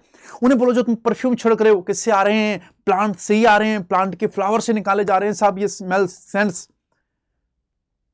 मार्केट में पता नहीं कितनी सारी दवाइयां, कितने सारे प्रोडक्ट्स, बहुत सारे रेजिन्स, गम्स, ठीक है नहीं, बहुत कुछ प्लांट हमको दे रही है, इसलिए प्लांट को बचाना चाहिए। तो छोटी सोच, इसी को बोलते हैं narrowly utilitarian arguments. Narrow utilitarian मतलब कि उपयोगिता के हिसाब से, जो छोटी छोटी चीजों की उपयोगिता उसके हिसाब से बताओ साहब, डेली यूज की चीजों के हिसाब से। इसे बोलते हैं ऑब्वियस रीजन, एक बहुत बड़ा कारण है। ये डायरेक्ट बेनिफिट दे रहे हैं साहब, इकोनॉमिक बेनिफिट है, पैसा आ रहा है उससे, सीधा पैसा पैसा पैसा, लालच की बात बोलो साहब। उसे बोलो भैया खाना मिल रहा है, आपको मकान दे रहा है, यानी वुड दे रहा है साहब, आपको आग दे रहा है, आपको बहुत सारे प्रोडक्ट दे रहा है साहब, इन सबसे मिलते हैं साहब। मेडिसिन 25% से भी ज्यादा ड्रग्स 25,000 प्लांट से मिल रही है साहब, उसको बताओ। और तो और साहब इसी लालच के हिसाब से हमने प्लांटों का दोहन करना शुरू किया, उनका शोषण करना शुरू हुआ। शोषण मतलब हम उसको जेनेटिक लेवल पे उसका यूज करेंगे, हर लेवल पे, मॉलिक्यूलर लेवल पे उसका यूज करेंगे। तो एक नई ब्रांच बना दी गई इस दोहन की, that the bio prospecting. Bio का मतलब लिविंग, प्रॉस्पेक्टिंग मतलब हम उनका यूज कैसे कर सकते हैं। तो एक्सप्लोर करना डाइवर्सिटी, प्लांट की डाइवर्सिटी को एक्सप्लोर करना मॉलिक्यूलर लेवल पे, जेनेटिक लेवल पे और स्पीसीज लेवल के। किसके लिए? पैसा पैसा, अरे पैसा, अरे बोल पैसा, पैसे के लिए प्लांट की डाइवर्सिटी का शोषण करना, ये बायो प्रॉस्पेक्टिंग। याद रखना, एक ब्रांच और पढ़ाई थी मैंने, बायो इन्फॉर्मेटिक्स, ये है बायो प्रॉस्पेक्टिंग। दोनों में डिफरेंस याद रखना, वो ह्यूमन जीनोम प्रोजेक्ट में पढ़ी थी, वहां पे कंप्यूटर का यूज करना शुरू किया था। तो बायो प्रॉस्पेक्टिंग क्या है? प्लांट की डाइवर्सिटी को एक्सप्लोर करना जेनेटिक लेवल पे, स्पीसीज लेवल पे, मॉलिक्यूलर लेवल के लिए। किसके लिए? पैसे के लिए, ठीक है नहीं। तो दीज आर द कुछ डायरेक्ट बेनिफिट। ये इंपॉर्टेंट बात है, ये पूछी जा सकती है आपसे साहब, ठीक। नेक्स्ट, इंसान जो थोड़ा सा बड़ा सोचते हैं या थोड़ा सा चीजें समझते हैं, उनसे बताओ भैया कोरोना आया था, ऑक्सीजन के सिलेंडर कितने महंगे के थे बताओ, और तुमको ये पूरा प्लांट फ्री में ऑक्सीजन कर दे रहे हैं साहब, आपकी CO2 को फिल्टर कर रहे हैं साहब। प्लांट का पॉलिनेशन करने के एनिमल इंपॉर्टेंट, इसलिए उन एनिमल्स को भी बचाओ जो पॉलिनेशन करा रहे हैं। तो सब पॉलिनेशन करा रहे हैं, हमें ऑक्सीजन दे रहे हैं साहब, हमारी जो फसलें उनको पॉलिनेट कर रहे हैं साहब, उन फसलें पॉलिनेट होंगी तो प्रोडक्टिविटी बढ़ेगी साहब। लोगों को बताओ, समझाओ साहब। बोलो कि अगर तुम बुलबुल का गाना सुनते हो तुमको अच्छा लगता है, अरे बचाओ ना अच्छा लगने के लिए। तुम अगर किसी जंगल से गुजरते हो तो तुमको वाह वाली फीलिंग होती है। तुम पहाड़ों पे जाते हो घूमने, मजा आता है साहब, तो बचाओ ना, कौन बचाएगा? तो ये सब बड़ी सोच हो गई साहब। That is the broadly utilitarian argument. ये ऑब्वियस रीजन नहीं, वो एक ऑब्वियस रीजन, पैसा, ये नॉट ऑब्वियस रीजन, ठीक है साहब। इसमें इनडायरेक्ट बेनिफिट मिलते हैं। जैसे अमेज़न रॉन फॉरेस्ट अकेला 20% ऑक्सीजन को, एटमॉस्फेयर की ऑक्सीजन को प्रोड्यूस करता था। अमेज़न रेन फॉरेस्ट अकेला पूरी अर्थ की 20% अकेला ऑक्सीजन प्रोड्यूस करता है, इसलिए तो इसको लंग्स ऑफ प्लैनेट बोलते हैं साहब। ठीक, तो ये बेनिफिट्स हो गए, ये इनडायरेक्ट बेनिफिट्स हो गए। तो benefit with no price tag, यानी बोल सकते हो अनमोल, अमूल्य बेनिफिट्स। ठीक, जैसे ऑक्सीजन दे रहा, जैसे पॉलिनेशन करवा रहा साहब। ठीक, इनको ही बोला था इंटेंजिबल बेनिफिट्स, यानी अनमोल बेनिफिट विदाउट प्राइस टैग साहब। जैसे कि एस्थेटिक प्लेजर, आपको अच्छा लगता है साहब, अच्छा किसी चीज से भी लगता है, मतलब नहीं फील आ गया साहब। Then the walk through the woods, watching full bloom फूल को खिलते ही ऐ कर देते हो, ये जो एक्सप्रेशन हमारे चेंज हो जाते हैं सब, ये क्यों होते हैं? क्योंकि तुमने फूल खिलता हुआ देखा, तुम्हें मजा आया। नेक्स्ट, बुलबुल का गाना, बुलबुल का गाना सुना, तुमको अच्छा लगा, अरे बोलो, ये सब दी जाता है एस्थेटिक प्लेजर। आखिर आता है बच्चे एथिकल आर्गुमेंट। एथिकल आर्गुमेंट में हमारी कुछ नैतिक जिम्मेदारी भी बनती है कि हमारे पूर्वजों ने जैसी हमको अर्थ दी है, हमारी जिम्मेदारी बनती है कि हम भी अपने बच्चों को वैसी अर्थ ट्रांसफर करें। ये कुछ फिलॉसफिकल या फिर एथिकल रीजंस हैं साहब, ठीक है नहीं? तो फिलॉसफिकली या स्पिरिचुअली सोचिए तो एवरी स्पीशीज इंट्रिंसिक वैल्यू, हर स्पीशीज की एक इंट्रिंसिक वैल्यू, हर स्पीशीज की कुछ ना कुछ वैल्यू है। आप उसे ये नहीं कह सकते हमारे यूज की नहीं, इसको हटाओ, खत्म कर दो, सारे मच्छर खत्म कर दो, ऐसा नहीं होता साहब, ठीक है नहीं? मैं नॉट बी इकोनॉमिक, हो सकता आपको पैसा ना दे रहा हूं, मोरली हमारी मोरल ड्यूटी बन रही to care for their well being, कि हम हर स्पीशीज की केयर करें, उसका ध्यान रखें, ये ना हो कि हम सबको खत्म करते हुए चले जाएं। तो तीन कारण हमें क्यों कंजर्व करना चाहिए, ब्रॉड यूटिलिटेरियन, नैरोली यूटिलिटेरियन और एथिकल आर्गुमेंट, ठीक है नहीं? एक तो ये अमेज़न रेन फॉरेस्ट वाली बात याद रखना, जो क्वेश्चन पॉइंट ऑफ व्यू से बता रहा हूं, और 25% प्लांट से 25,000 से भी ज्यादा मेडिसिन मिलती है साहब, ध्यान रखना। अब बात करते हैं साहब हाउ वी कंजर्व बायोडाइवर्सिटी। हम बायोडाइवर्सिटी को कंजर्व कैसे करें साहब? कंजर्व करने के दो तरीके हैं साहब। एक तो जहां पे कोई ऑर्गेनिज्म रह रहा है, मान लो टाइगर आपको लग रहा है कि खत्म होने के कगार पे, तो जहां पे टाइगर रह रहा पूरा जंगल बचा लो साहब, ये सबसे बढ़िया तरीका साहब, पूरा जंगल बचा लो, उसका घर बचा लो, कोई भी ऑर्गेनिज्म, ठीक है नहीं? आपको लग रहा है, ठीक है नहीं, कोई हाथी है वो गायब हो रहे हैं, तो हाथी जहां रह रहा है उसका पूरा घर बचाओ साहब, उस घर को प्रोटेक्शन दो, क्योंकि कोई बाहर से आके उस पर अटैक ना करे, ठीक है नहीं? वहां की बायोडाइवर्सिटी में कोई नुकसान हो। इससे फायदा क्या होगा? सिर्फ हाथी या सिर्फ शेर नहीं बचा, बल्कि पूरे जंगल के अंदर सारे ऑर्गेनिज्म प्रोटेक्ट हो गए। ये सबसे शानदार तरीका है, हर लेवल पे उस जंगल के हर लेवल की प्रोटेक्शन की साहब। इसको बोलते हैं इन सिटू कंजर्वेशन, किसी का घर बचा देना, उसको अच्छा भी फील होगा साहब, तो आपने घर बचा दिया, द इन सिटू कंजर्वेशन। इसे ऑन साइट कंजर्वेशन बोलते हैं, जब पूरा घर बचाते हैं साहब। दूसरा, मान लो, ठीक है नहीं, अब मान लो कि ये जंगल था साहब, इस जंगल के अंदर पहले 50 शेर रह रहे थे, अब 10 ही शेर बचे साहब, तो आप पूरा जंगल बचा लो, 10 शेर बच जाएंगे साहब, बहुत बढ़िया साहब। और शेर के साथ हो सकता है यहाँ पे हिरन भी बच जाए, हो सकता है यहाँ पे और भी कई तरह के जानवर रह रहे हो, वो भी सब बच जाए साहब, ठीक है? मान लो राइनोसोरस में रह रहा, गेंडे रह रहे थे 5-6, वो भी बच गए साहब, एक आधा होता निपट जाता, वो भी बच गया साहब, तो बहुत सारे बच गए हाई लेवल के। तो this is the in Situ conservation. लेकिन मान लो यही एक जंगल था साहब, लोगों ने इतने खत्म किए साहब कि 50 थे साहब यहां पे, और 50 से खत्म होकर सिर्फ 2 बचे हैं साहब। क्या बचे? 2। और अगर अब तुम जंगल बचाने के चक्कर में रह गए साहब, पता चला तुम तो जंगल बचा रहे थे, वो 2 कहीं निपट गए, गलती से ही निपट गए, बीमार होकर निपट गए साहब, तो बताओ ये डाइवर्सिटी लॉस कर बैठेगा साहब। तो अब भैया सिर्फ 2 बचे, खतरे की घंटी को ज्यादा है साहब, अब इन दोनों को उठा के चिड़ियाघर ले आओ, चिड़ियाघर उठा के ले आओ साहब। काहे को? बेटा इनका ध्यान रखो, एक एक चीज का एक एक पल नोट करो, क्योंकि अब बहुत कम बचे। अब मत रिस्क लेना कि इसको जंगल में छोड़ दे, जंगल में हो सकता कोई और निपटा दे साहब, तो अब तुम इसको चिड़ियाघर में ले आओ, जू के अंदर ले आओ साहब, ठीक है नहीं? पहले इसके घर पे ही बचा रहे थे, अब इसको चिड़ियाघर में ले आए साहब। अब इसको घर में बचा रहे तो इसको बोला था ऑफ साइड। ये क्या है बच्चे? On side. ये क्या है? ऑन साइड, जहां पे रह रहा था उसी को बचा लिया, इसके घर को बचा लिया। ऑफ साइड मतलब हम बाहर उठा के ले, चिड़ियाघर में ले, तो this is the of side, और इसको बोला जाता है बच्चे एक्स सिटू कंजर्वेशन। तो 2 तरह का कंजर्वेशन हो गया, अगर घर बचा रहे हो तो ऑन साइड, घर से उठा के ला रहे हो कहीं और बचा रहे हो तो एक्स सिटू कंजर्वेशन, ठीक है नहीं? अब घर से बाहर कैसे?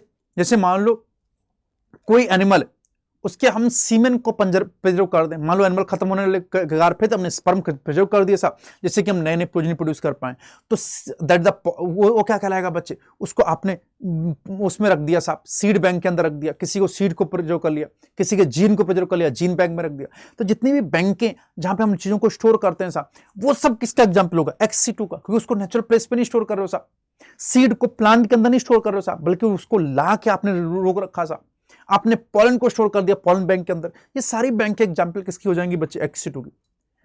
in-situ का एग्जांपल ये बच्चे बहुत इंपॉर्टेंट एग्जांपल in-situ के, in-situ के एकदम टिप पे होने चाहिए साहब।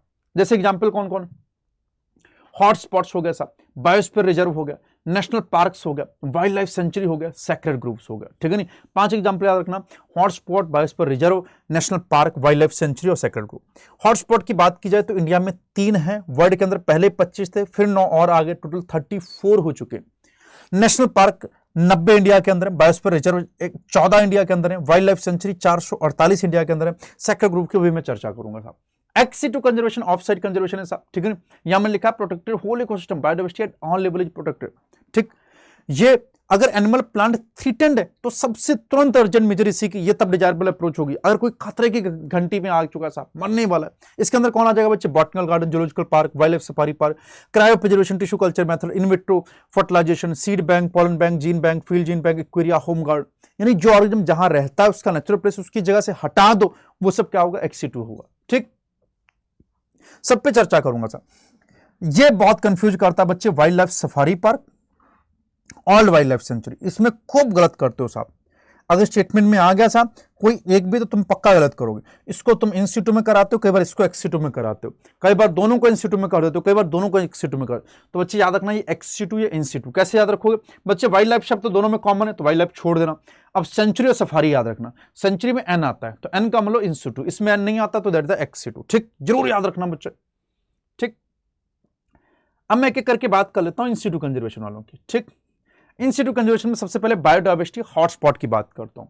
हॉटस्पॉट वो रीजन होते हैं जहां स्पीशीज रिचनेस बहुत ज्यादा होती है, स्पीशीज यानी कि स्पीशीज का नंबर बहुत ज्यादा होता है। ऐसे एरिया ढूंढे गए अर्थ के ऊपर, हमारी अर्थ में बहुत सारे ऐसे जगहें हमने ढूंढी है जहां पे बहुत सारी स्पीशीज रहती हैं, बट एरिया बहुत कम है, उनका एरिया बहुत कम है, और वहां पे ऐसी स्पीशीज रह रही है जो सिर्फ वहीं पे देखने को मिलती है और कहीं नहीं, ऐसी स्पीसी जो सिर्फ किसी एक एरिया में देखने को मिले, कहीं और नहीं, यानी वो कहलाएंगे एंडेमिज्म। एंडेमिज्म कहलाता है species confined to that region and not found anywhere else, that the confined. तो यहाँ पे एंडेमिज्म स्पीसीज क्या मिलेंगे, ज्यादा, जहां की स्पीसी रिचनेस क्या होगी, ज्यादा, याद रखनी है साहब। ऐसे एरिया कहलाते हैं हॉट स्पॉट्स, जहां पे हैबिटेट लॉस बहुत स्पीड में हो रहा है बच्चे।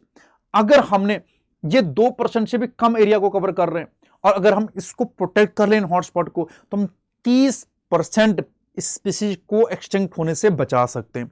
तो these hotspot can reduce 30% mass extinction, 2% से भी कम एरिया कवर करते हैं, 30% मास एक्सटिंक्शन को रोक सकते हैं। ऐसे एग्जाम्पल वो ट्रॉपिकल फॉरेस्ट वाला भी याद रखना, दोनों मिक्स मत कर देना। वो 14% से भी ज्यादा एरिया कवर कर रहे थे और 6% एरिया पे आ गए साहब।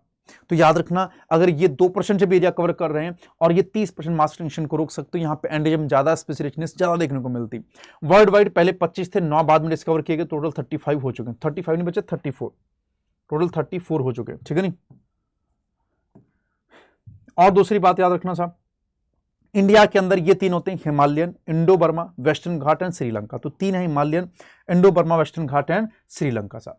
सेक्टर ग्रुप्स की बात की जाए तो सेक्टर ग्रुप्स वो एरिया होते हैं जो लोग रीजन के तौर पे मानते हैं। जैसे आप अगर हिमाचल प्रदेश साइड में जाओगे ना, तो वहां पे बहुत सारे एरिया भगवान की दृष्टि माने जाते हैं। जैसे लोग मानते हैं कि अरावली हिल्स में अभी भी हनुमान जी रहते हैं, तो लोगों को समझाओ कि देखो यहाँ पे भगवान रहते हैं, हनुमान रहते हैं, इनको मत काटो। तो बहुत सारे रिलीजियस या ट्रेडिशनल वैल्यू होती हैं कुछ जगहों की, ऐसी जगहों को बोला जाता है that is the sacred group. तो रिलीजियस और कल्चर ट्रेडिशन है कि उन्हें प्रोटेक्ट करना। जैसे खासी एंड जलंतिया हिल्स ऑफ मेघालय, ये ऐसी जगह है जहां पे ना last refusing large number of rear और थ्रेटेंड प्लांट्स, कुछ प्लांट सिर्फ यहीं पे मिल रहे हैं सब, और कहीं है ही नहीं। कौन है ये, खासी एंड जलंतिया हिल्स इन मेघालय। और बात की जाए अरावली हिल्स ऑफ राजस्थान, अभी भी बात की साहब, राजस्थान में और भी कई जगहों पे अरावली हिल्स देखने को मिलेंगे। अरावली हिल्स पे भी माना जाता है कि भगवान रहते हैं साहब, तो लोग इस वजह से उसको काटने से मना करते हैं कि ऐसा मत करो। आपने कई बार सुना होगा पीपल नहीं काटने देते लोग, कहते हैं कि पीपल नहीं काटना चाहिए, ठीक है नहीं। कुछ लोग बोलते हैं कि ये पेड़ नहीं काटना चाहिए, तो ये अच्छी बात है सर। अगर हमारा रिलीजन हमारी बायोडाइवर्सिटी को कंजर्व करने के लिए प्रमोट कर रहा है, तो ऐसी एरिया को भी बोला जाता है हमें सेक्रेड ग्रुप्स, ठीक। Western Ghat of Karnataka Maharashtra, ऐसी सरगुजा, चंदा और बस्तर एरिया ऑफ मध्य प्रदेश। तो ये 4 सेक्रेड ग्रुप्स याद रखिएगा साहब, ठीक। एक और याद रखना बच्चे, इसको याद करने की टेक्निक में बताता हूं साहब, देखो इधर, हार्दिक की बनी परदेश ससुराल, हार्दिक की बनी परदेश ससुराल। हार्दिक, हार्दिक का मतलब बच्चे एच, की बनी प्रदेश ससुराल। सर क्या कहना चाहते हो? आओ मैं बता रहा हूं क्या कहना चाहता हूं। एच से हॉटस्पॉट्स, बी से बायोस्फीयर रिजर्व,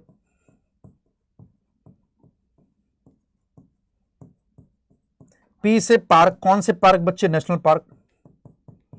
एस से सेंचुरीज, कौन सी सेंचुरीज? वाइल्ड लाइफ सेंचुरीज, ठीक।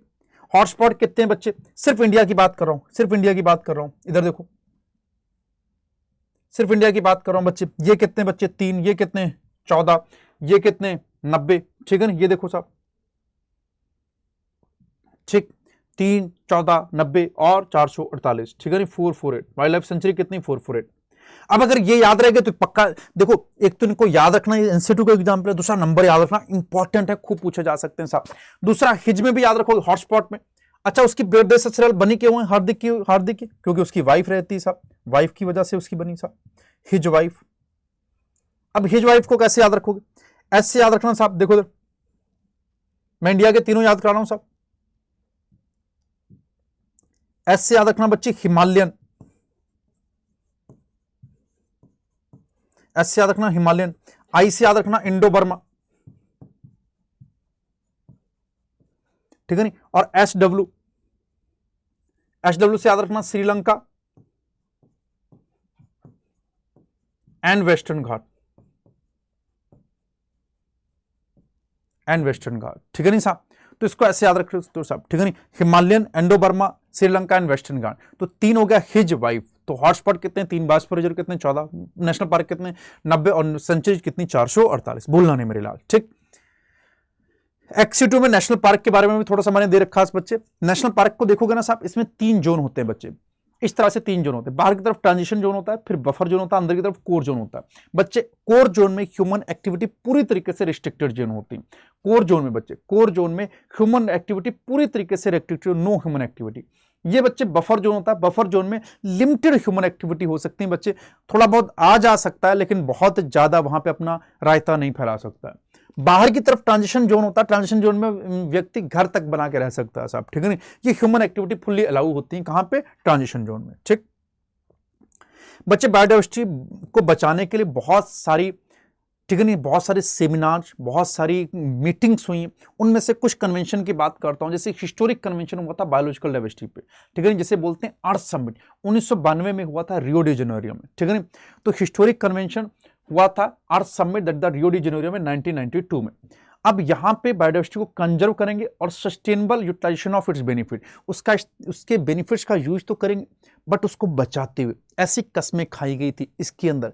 तो खाली ये भी पूछ सकता है कि हिस्टोरिक कन्वेंशन ऑन बायोडाइवर्सिटी कब हुआ? 1992 में। कहां हुआ? रियो डी जेनेरियो। इसी तरह से फिर उसके बाद वर्ल्ड समिट हुई थी 2002 में साहब, जोहान्सबर्ग साउथ अफ्रीका में हुई थी साहब, ठीक है नहीं। अब यहां पे भी इन्होंने कहा था कि हम सस्टेनेबल डेवलपमेंट करेंगे, कि अपनी कंट्री का डेवलपमेंट तो करेंगे बट हम बायोडाइवर्सिटी का यूज भी करेंगे साहब, बट उसका नुकसान कम से कम करेंगे साहब, ठीक है नहीं। 190 कंट्रीज ने कसम खाई थी कि 2010 तक अपने कमिटमेंट को अचीव करेंगे। कमिटमेंट को अचीव करने का मतलब CO2 का जो हम उत्सर्जन कर रहे हैं, जो हम हार्मफुल गैसेस जो रिलीज हो रही हैं साहब एसियों द्वारा, उनको कम करेंगे साहब। और भी बहुत सारी कस्में खाई थी इसको लेके कि बायोडाइवर्सिटी को कंजर्व करेंगे। यकीन मानिए साहब, सिर्फ कस्में रह गई, कुछ भी आज तक नहीं हुआ। किसी कंट्री ने कोई ध्यान नहीं दिया साहब। तो क्वेश्चन 2 आ सकता साहब, अर्थ समिट कब हुई? 1992 में। वर्ल्ड समिट कब हुई? 2002 में। अर्थ समिट कहाँ पे हुई थी साहब? रियो डी जेनेरियो में। वर्ल्ड समिट कहाँ हुई थी? जोहान्सबर्ग, साउथ अफ्रीका में। या फिर ये भी पूछ सकता है historic convention on biological diversity कहाँ हुआ था, कब हुआ था साहब, ठीक है नहीं। तो इस तरह से साहब ये चैप्टर हो गया आपका पूरी तरीके से समाप्त। इसको अच्छे से पढ़ लीजिएगा। और हाँ, अगर तुमको इस चैप्टर को पढ़ के मजा आया हो तो प्लीज कमेंट करना मत भूलना, क्योंकि कमेंट करोगे तभी मुझे पता चल पाएगा कि हाँ मैं सही पढ़ा रहा हूं, मैं सही बता रहा हूं तुमको, और तुम खुश हो, ठीक है नहीं। पढ़ते रहो, मुस्कुराते रहो और बिल्कुल इन्हीं की तरह खुश रहो, ठीक है नहीं। पढ़ाई पे ध्यान रखो, कोई भी दिक्कत है तो कमेंट जरूर करना बच्चों, ठीक है नहीं। चलिए मिलते हैं अगले टर्न पे। Thank you.